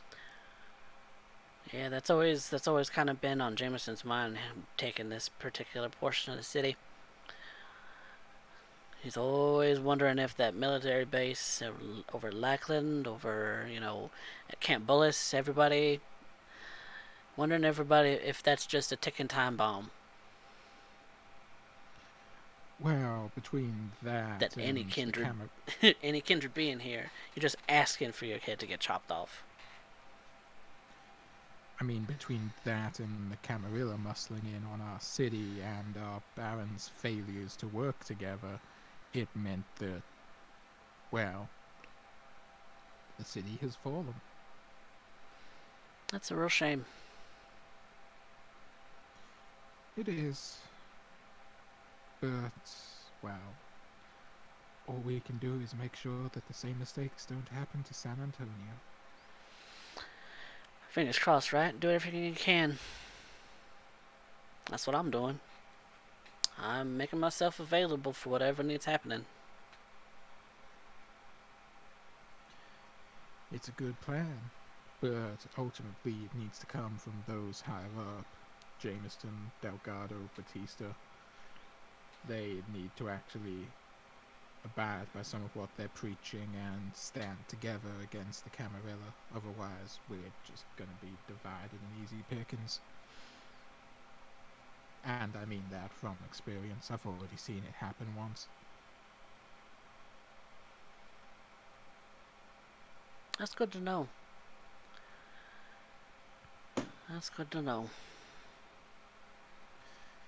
If Jameson never actually wants to talk to me about what I saw, what I witnessed, I'd be more than happy to share. But at the same time, I'd never expect to impose upon a baron's time at this point. Yeah, he's been pretty busy. A lot more busy. I imagine being one member down. Yep, juggling a bunch of shit. But that's where we come in, right? We come in and just help where it's needed. The rest of us. I'm not like I got some contacts or nothing, but I don't want this city falling to Camarilla any more than anybody else does. I don't doubt it, and I don't doubt that Jameson, Batista, or Delgado want their city to fall to Camarilla more than anyone else, but at the same time, if they do what the barons in Detroit did and fail to put their pride aside, then it won't matter at all what they feel. But then again, that is rather where us members of the ministry come into things.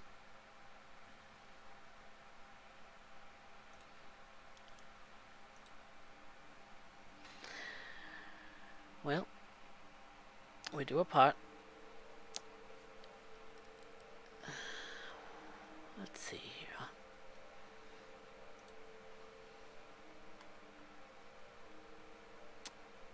I could see about you talking to Jameson at some point when he's got a free minute. That way you can see about setting up that little haven or something that you want in Batista's domain. See if they can negotiate it or something. I mean, I think it would be better and safer if I approach Batista on my own. Less suspicion on me and on Jameson, and that way it's safer for everyone involved if things go south. Further south. Alright, if you insist. But he's gonna want to know anyway. Oh, I'm sure, and that's why I'm here, to let him know, but at the same time, it's... Sometimes it benefits to appear as an outsider rather than allies.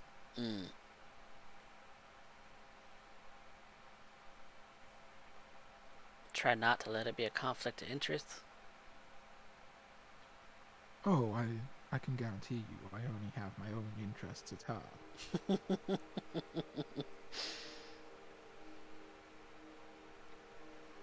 But I will not allow conflict, and I will try my very best to not rock the boat between any of the bands. I think that's the last thing we need right now. Exactly.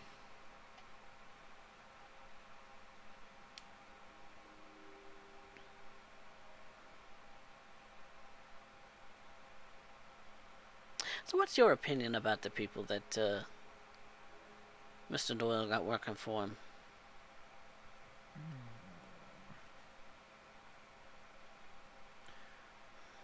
From what I've interacted with them, which to be honest hasn't been much, they're loyal.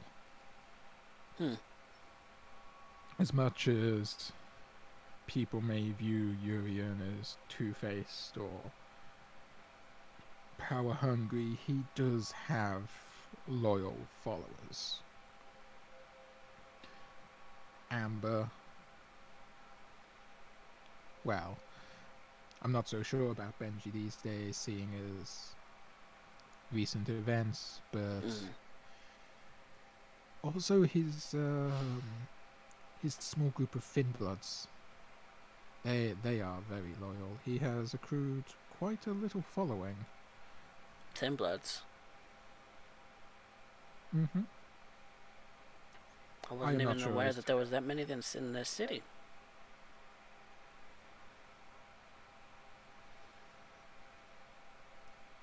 Well, I don't know. I've only been here a short while, but I've definitely seen a few of them. And they all seem more than happy to jump to Mr. Urian's call. How many? Only 3 so far. 3. Okay.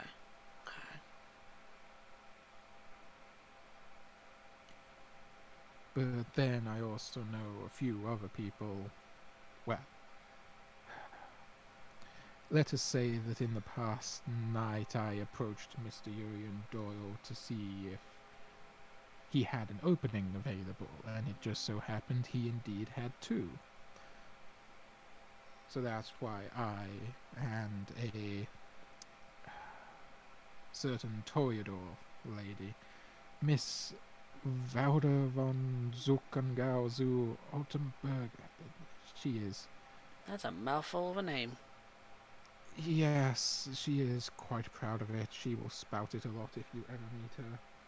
She is a Toreador. She doesn't go off on like one of them venture tangents where they cotton it like just to start spouting off of their whole lineage, right? No, she hasn't gone that far. Okay. Although her pride is enough to match any Ventru, I will say.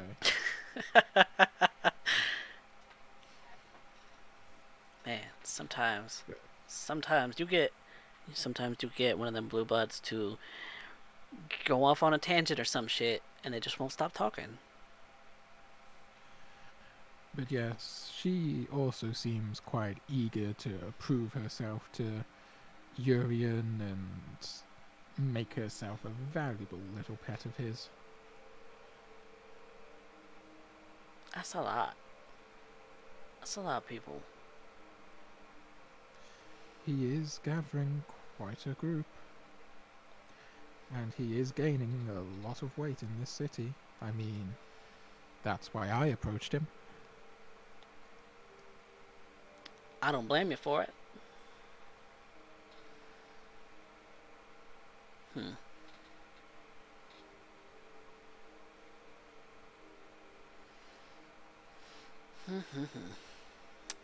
Ain't that fancy.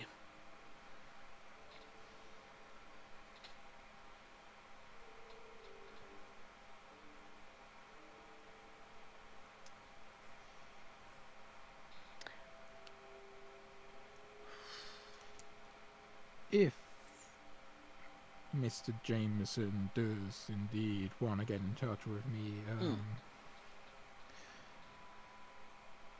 well, dear Kenneth Banks helped me set up. He knows where my current address is. I'm sure he can drop a message off for a time and a place at Mr. Jameson's discretion. That's fair. Cause yeah, I'll let some people know. Cause cause we're kind of in a all hands on deck kind of situation, so everybody's got to be pulling their own weight trying to fend off this Camarilla bullshit. Indeed, and that is partially what I'm trying to do.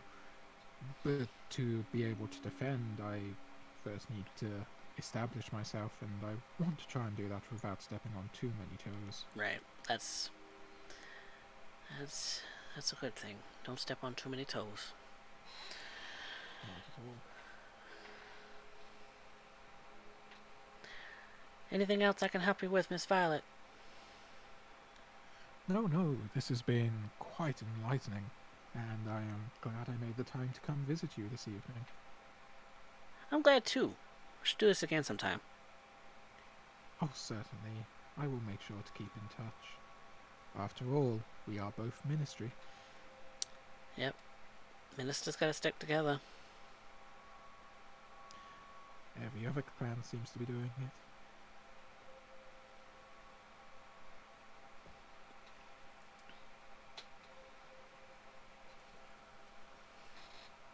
And I will stand up and make my way outside. Alright. And with that, Mr. Marjani Kalu pleasantly allows you leave and waves you off, and you're free to go about the rest of your night.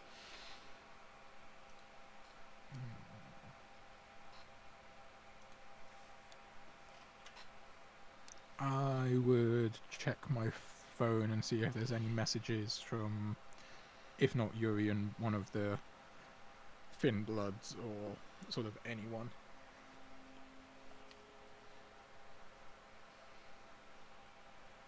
You were waiting on them to contact you in regards to having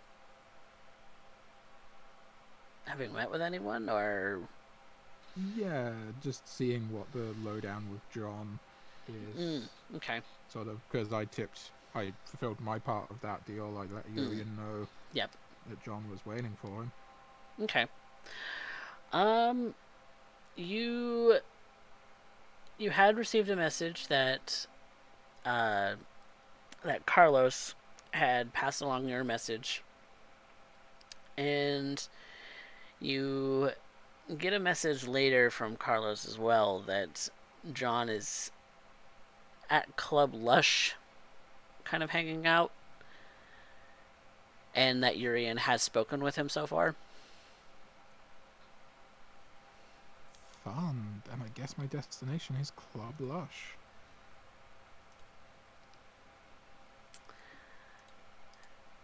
Alright. And so you make your way towards Club Lush. And it looks like it's about ready to wind down since it is fairly late in the evening. But the music is still a little meh. It's not great. And Carlos welcomes you in, kind of helps you get settled, and John is in fact there.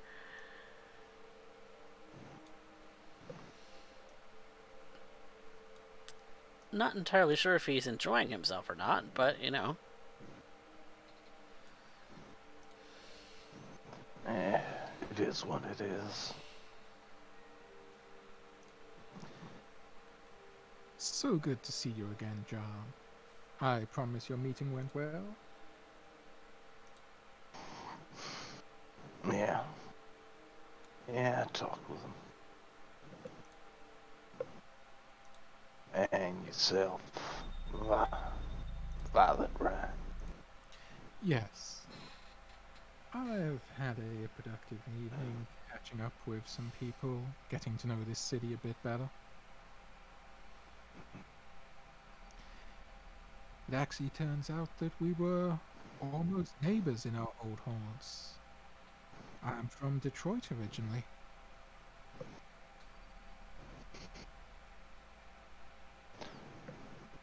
Funny. You don't look like you're Ash. Well, as I said, that's because I'm from Detroit. Doesn't mean I stayed there. Probably the smartest thing I end up hearing you say since we met.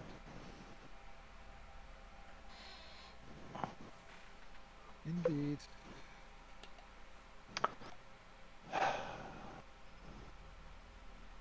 So this is what kids are into these days.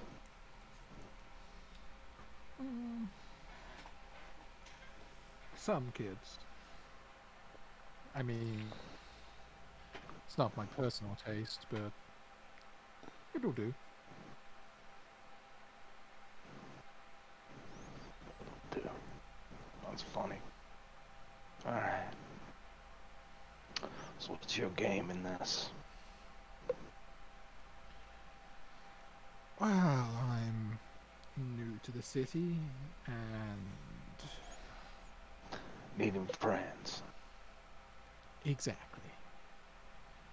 And, well, after my experiences in Detroit, signing up with one of the bigger factions doesn't have the same appeal after what happened, so I thought I'd go for a more interesting third party. Yeah, in America we end up saying that that's throwing a vote away. Interesting way to look at it. Yes, but these politics are rather more complex. I'd hope you agree. Wouldn't know. Never my game.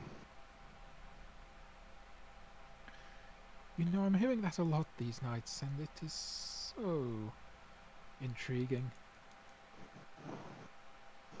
That there was a choice bit of words, and not what you meant. What you're actually inferring is that you're amongst a bunch of dumbasses. So that's about summarize it, Miss Violet. Sorry, get you too confused. Not at all. An honest way to put it, I find it intriguing that people feel they have the choice to not play politics. It surrounds everything we do. It surrounds where we live, how we eat, who at the end of the day can call upon us to do favors. The politics that we play are older than this country. They are older than many places. Empires have risen and fell multiple times, and yet the politics that we play still go on. If you're unlucky enough, some of the people who have been playing those politics were around during the time those empires fell.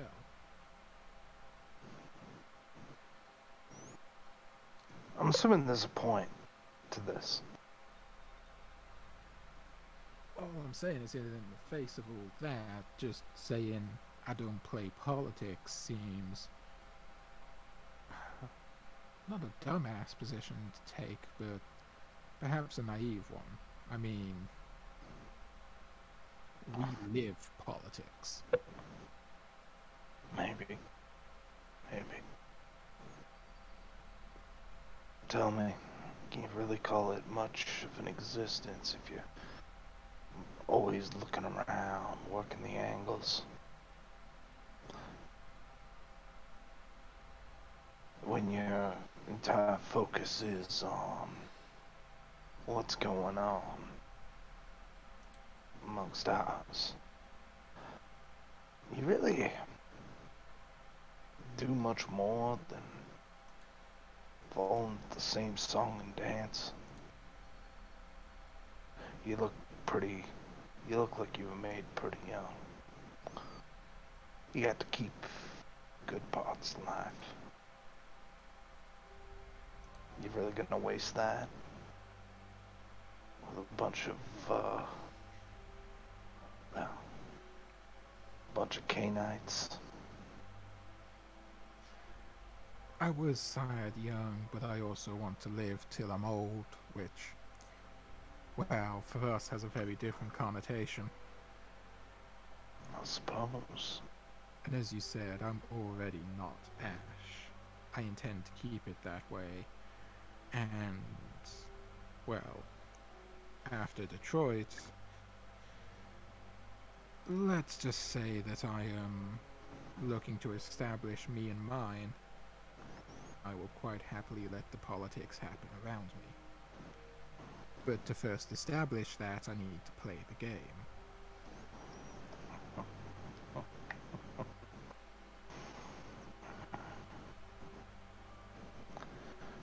Well, good for you then. So that means that you're what? Trying to end up walking the fine line till you're tripping the light fantastic. I wouldn't say it's a fine line. It's more a bunch of scattered steps, but I learned long ago that being the person in the spotlight, it isn't suited to me. Me and bright lights don't get on quite well, after all. Well, at least we have something going. But Mr. Doyle, for all that you and Carlotta can say he's a prick, he's got people's attention. He can keep people's attention. Makes it easier to work in the shadows that he casts. Something I'm sure you can appreciate. How do you figure? Well, as you said, you don't like bright lights either. Yeah. Doesn't mean that well, guess you got me there.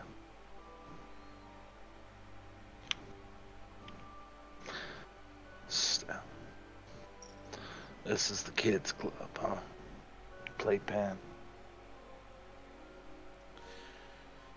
Yep, this is where, well, I'm not sure what Urian plans to do with it, but it's his new pet project for now.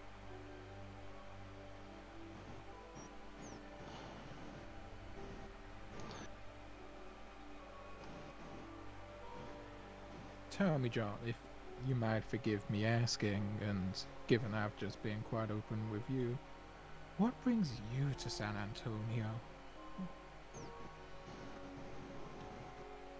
After all, Chicago was nowhere near as bad as Detroit last time I checked.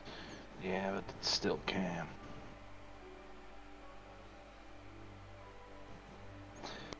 And me and the extenuating circumstances of the past, let's say, 20 years, has kind of made it untenable for me to maintain myself and my political standing, shall we say.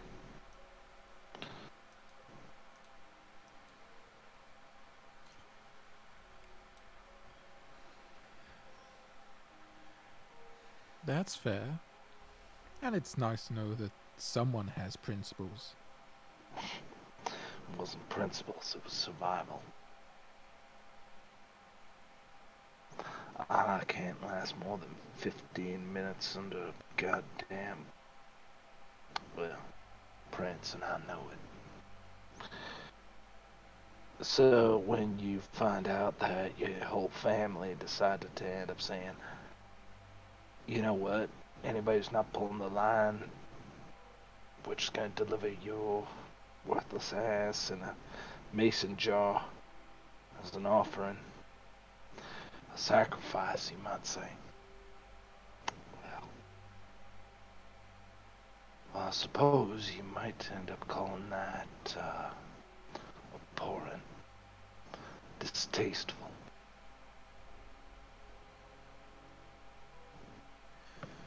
Certainly not much love of family values amongst your clan. No, no, certainly not.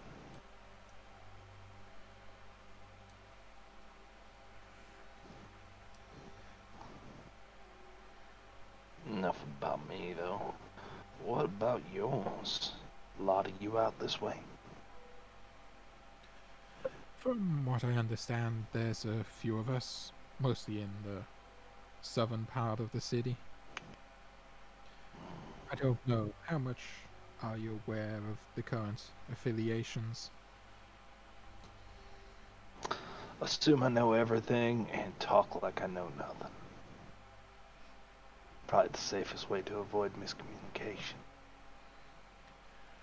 Of course. Well, a lot of my fellow ministry members are allied to Baron Jameson. He's good to them, he keeps them safe, and he respects them more. Of course, you have Delgado, who is aligned more with the Clan of Roses. He's a big fan of them. And then, of course, to round out the triangle, you have Batista, who is a fan of her own clan, the Ventru. Yeah, well, family ties, I'm sure. Indeed, indeed. Honestly, I was expecting more of my own to be up here this way. But from what I understand, it's very, well, unlikely. Unlikely that many of them would survive at this point. Sometimes we just gotta do what we must. Of course. And for what it's worth, John, I feel that perhaps you and I came to this city at exactly the right time. I mean, of course, you've heard the rumors that the Camarilla are beginning to make moves on San Antonio. Is that the word? That is indeed straight from the horse's mouth. And, well, let's just say people with prior experience of the tower's actions and behaviors, and, well, in my case, how anarchs can fail to respond to them, well, certain words and advice whispered in the right ear could have a great deal in making sure that the cam aren't as effective here as they would be elsewhere.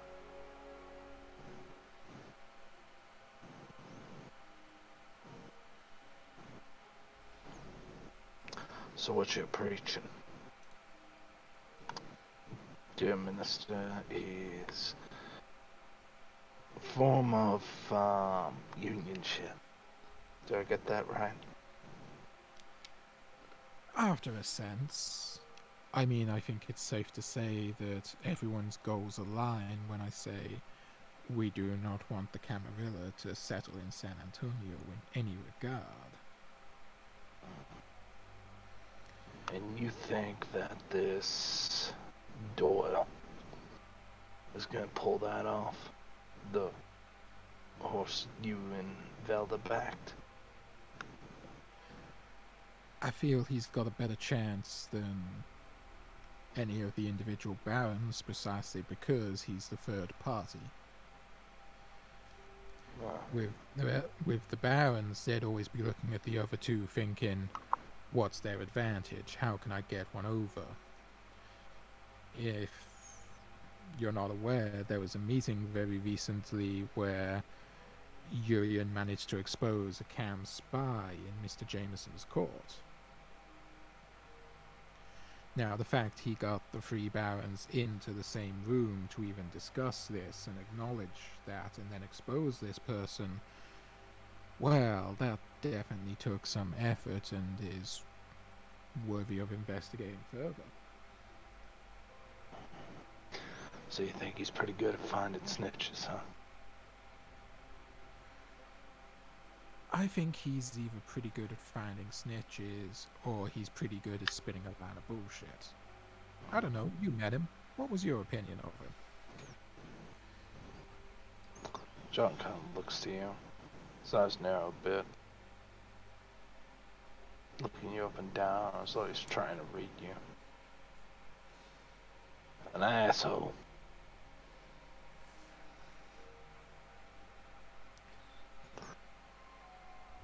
Fair evaluation, to be sure. Yeah, well, whether I like him or not, he's one of the big fish in these parts, right?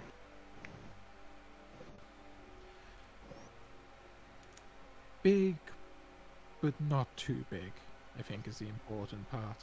Not yet, at least.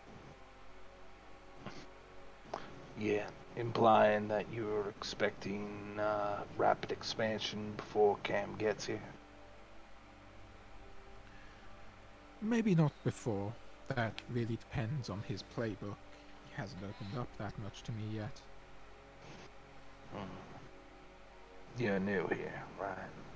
Like, to this whole situation.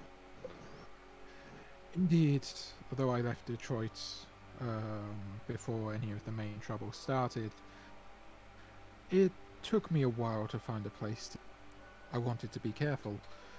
And then, barely 2 weeks after I settled here, I find out the Cam are moving back in.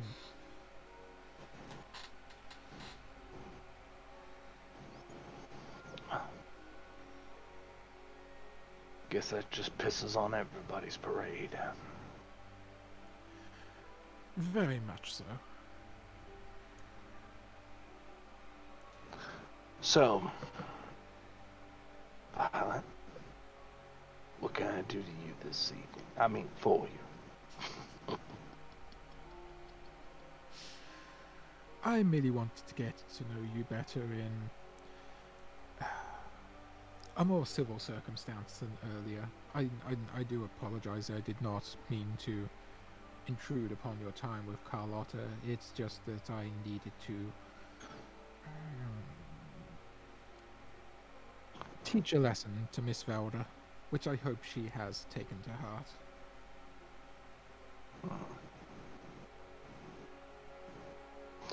And what? Now, are you gonna tell me that I'm intriguing too?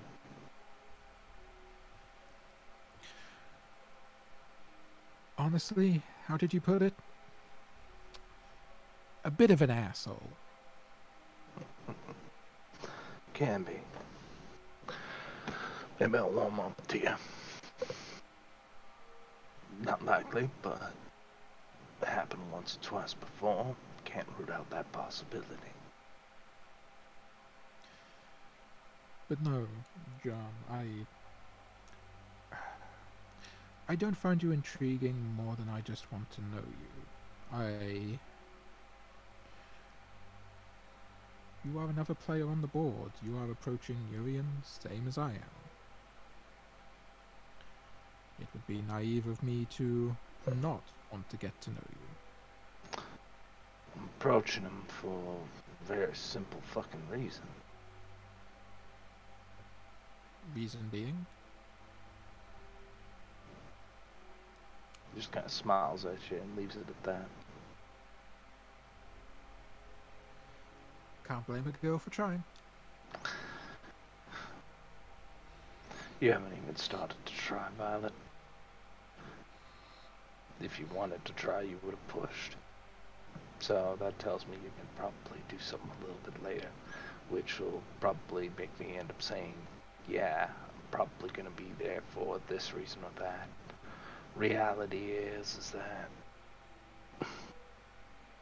you talked about politics. I'm curious just how sharp you are.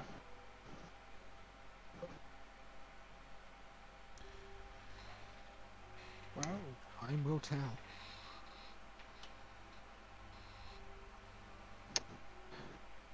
Time will tell. Yeah. Now, for me, I'm looking at this whole thing, and right now I'm just trying to end up seeing how to make myself at home and where to make myself at home. You'll have to pardon me if I don't expect somebody to open up the guest house for me, but I can make do. If I had a guest house, I would offer, but sadly, I am still getting myself established. Come on. Girl like you, I would expect you to be well dressed in all manners, small family fortune, and, well, let's just say that more than once I would have seen you in, well, if I take that conversation any further, I might have to end up starting suspecting you of being Cam.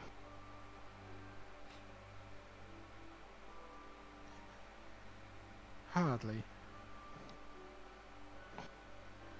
fact, I would rather much think that I would be at more risk in a Cam city than you would be. You may not agree with how the Cam work, but they don't want you dead over the simple blood running in you. Yeah, well, there's a whole list of problems on that. One that I'm supposed we share. Still.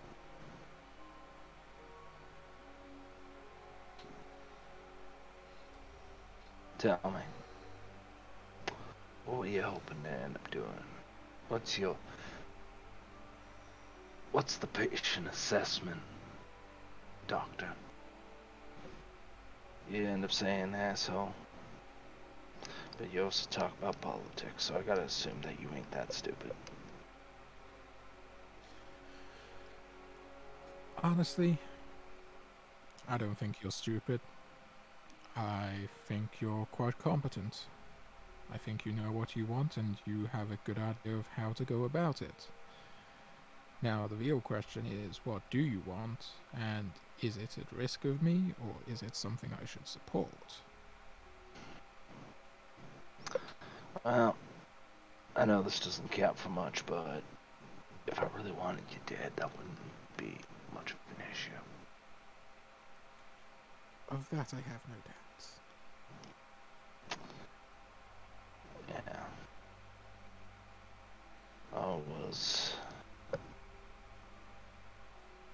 kind of feeling bad about the climate here. You know, they say Get some warmer weather in you. Warm nights will do the blood circulation fantastic. That's what I get from listening to people who exist in bodies of 20-year-olds, 30-year-olds.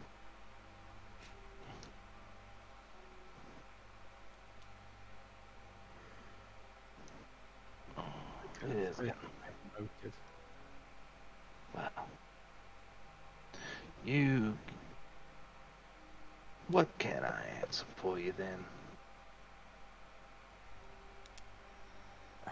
I believe that you said it was a minor. Trivial, truly. It was nothing more than a short phone call. Very well then. You want an answer, that's what the cost is.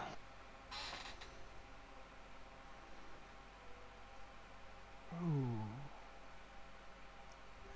No, I think I will keep hold of that one for now. Smart girl. You're not as near dumb as you look.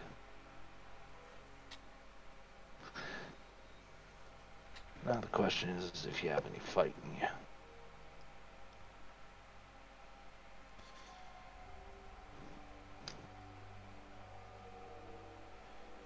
Well, for that one, normally I charge.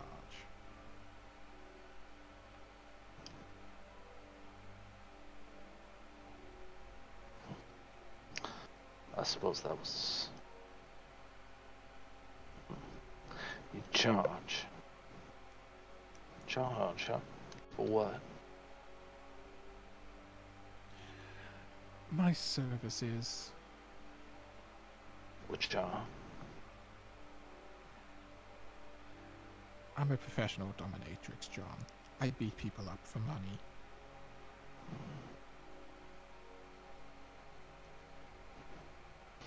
God, what you do if you can get paid for, I usually do for free. Jeez. I'm in the wrong line of work. Oh, yeah. Sexy. That's the real trick. Oh, what? Distinguished ain't good enough. I mean, well, let's see. Could you just say this line? You bad, bad boy.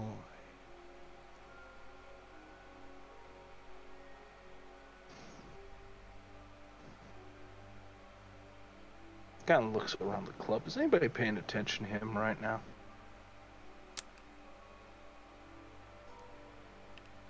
Make me, if you're not really wanting to cause anyone to pay attention to you, make me a composure and subterfuge. No, it's more of a case of I want to see if anybody would catch something a little bit subtle.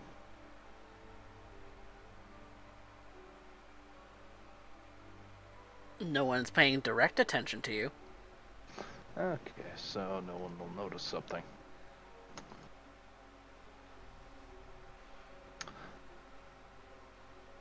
John gets up and starts to step between you and the light. It allows you to see his figure. And you can see that the silhouette almost becomes... It's not black, it's like there isn't anything there. Whereas it should be about shadow, should be some kind of illumination. Anything that's not in direct light. The only thing you see is teeth. You bad, bad boy. And I think that is where we're going to end tonight's session.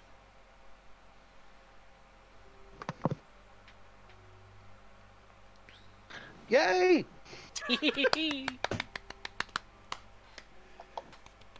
Oh, God. Beautifully done. I love him too. You did like that? Oh, I loved Yeah. it. Loved it so much. So delightful. Yeah, when you say it, you're trying to end up getting paid and be sexy. When John says it, it's these are the last words you're going to hear. Oh, yeah.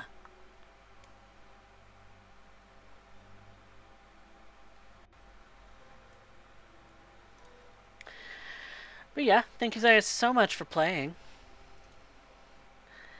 You all. Moxie, sorry that your Discord has been derpy. Yeah, Discord's been derpy for Moxiepox, so Velda had to sit back for the remainder of tonight's session. However, we do have plans to do a side session for Velda coming up. So you guys be looking out for that on YouTube because because vignettes are YouTube exclusive. So be sure to subscribe to the YouTube. So my internet actually behaved enough for me to catch that last little bit. Mm. I'm like, yes. Oh yes. I like John. Yes. Hopefully tomorrow things are a little bit more cooperative with your internet, so that we can do a vignette for you tomorrow. Yeah. But yeah, subscribe to YouTube. We're gonna put a vignette up for Velda tomorrow. Yay. But that does mean that we are going to move on to the other portions of this session, which are experience, expended willpower recovery, all that kind of good stuff. So, did anyone fulfill their desire or move towards their ambition to recover willpower today? I mean, my desire was establish her power over Velda in terms of coterie politics. Then you can recover 1 superficial damage as a result of that. Now, the way that we do things here in San Antonio is that we don't recover willpower based on your composure or resolve until the end of a night. Yep. So, but you get to recover that 1 at the end of the session for fulfilling your desire for today. Velda, did you had willpower damage taken? Did you fulfill your desire? Mm-hmm. No, I did not fulfill my desire. Okie dokie. I don't think there was any other willpower spent except... Well, actually, John spent some. Did you fulfill your desire today? No, but I have the result to bring it back come the next night. Come the next night. Okay. Because we're going to do Velda's scene for the vignette, and we might be starting a new night next session. I'm not sure yet. Okay, well, then I'll keep the 2 willpower I've spent. Because I think there was a plan for the 3 of you to get back together, but we'll see what happens. There was. Now we move on to experience. 1 for everybody. Yay! Yay! And we do things very similar to Detroit in that we do the categories of who moved the plot the furthest, who had the best scene, and who had the best one-line. Okay. So who moved our lovely plot? That would be Violet. Yes. It seems Violet unanimous. for getting everything in order, trying to be the linchpin. Fantastic. Fantastic. Love it. Love to see it. Then Violet, you get the 1 for that. Yep. Because even if you argued, it's still majority. So ha. The best scene. I think that's a roll-off between the 2 catty bitches and the popcorn or the peanut gallery. Oh. I rather enjoyed Velda and Miss Violet just kind of verbally spatting with each other. That was so beautiful. It's fun.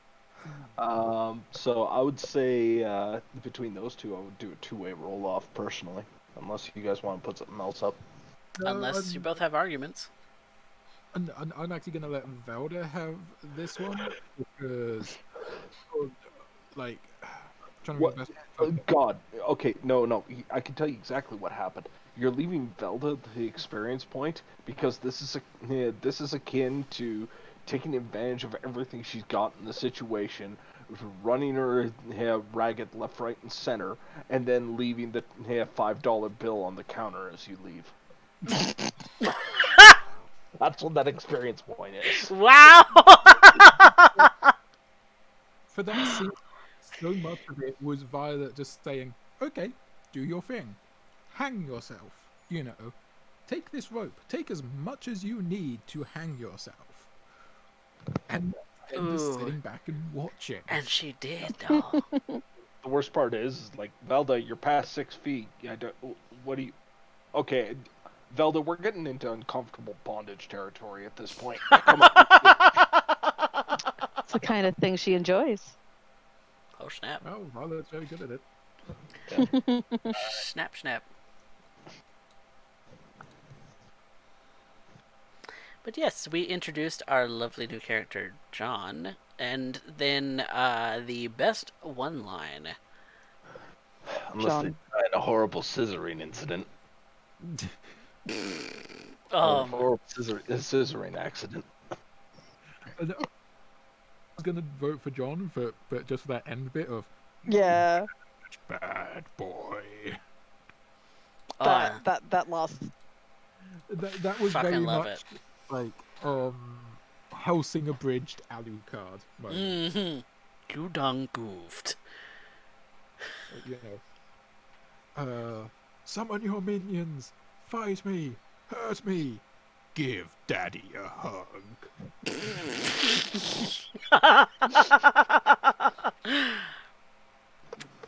So we agreed that John had a good one line today. Yep. Mm-hmm. Then John, you take home that experience. Yay. Does anybody have enough that they want to spend? I have enough that I want to spend, but I need to wait until I have spoken to Batista. Okay. Any Bang, particular bang. reason why? Hmm? Because I want to put it as another dot into Haven, but that would mean moving my Haven, and I need to get a place to set up my Haven. It's true facts. True facts. True facts. All right. Then there's that. Velda's banking. John doesn't have enough to do anything with right now. No. That he wants to do anyway. Unless we're doing audience votes this week, but I don't have a bot for that. Otherwise, I would. all right. Because I want to set up a bot for that. I gotta set up a bot for that. All right. So, that does it for the experience. How did we like the game? Was good. I am loving the cattiness. I feel a little bad because I was a little bit scatterbrained because I had a plan for how I was going to do things, and then the plan ran away. And I had to make it up as I went. So there you go. I'm so sorry that my internet was spazzed out. No, that's 100% okay because I know this. I know those troubles. I have all the sympathy for you. I'm still having issues even now. Oh no. I'm so sorry. I hopefully it'll be better tomorrow. Hopefully it'll be better. Because we have a scene where you want to go and try and rectify something. That's gonna be funny. Oh god, no! I want to be in there. I don't want to say anything. I don't want to be a character in it. I just want to listen, because And it'll be. I love you. I really do. But Velda has not struck me as the type that could clean up these incidents so much as turn it into compounding trouble. We'll see. Across all the modeling blogs of San Antonio, Velda caught trying to tidy up incident makes it. So anyone who's interested, please subscribe to the YouTube channel and you'll find out how Velda does trying to clean up her mess. Which, at best, it's gonna let Yurian know that someone's fucking about with his club.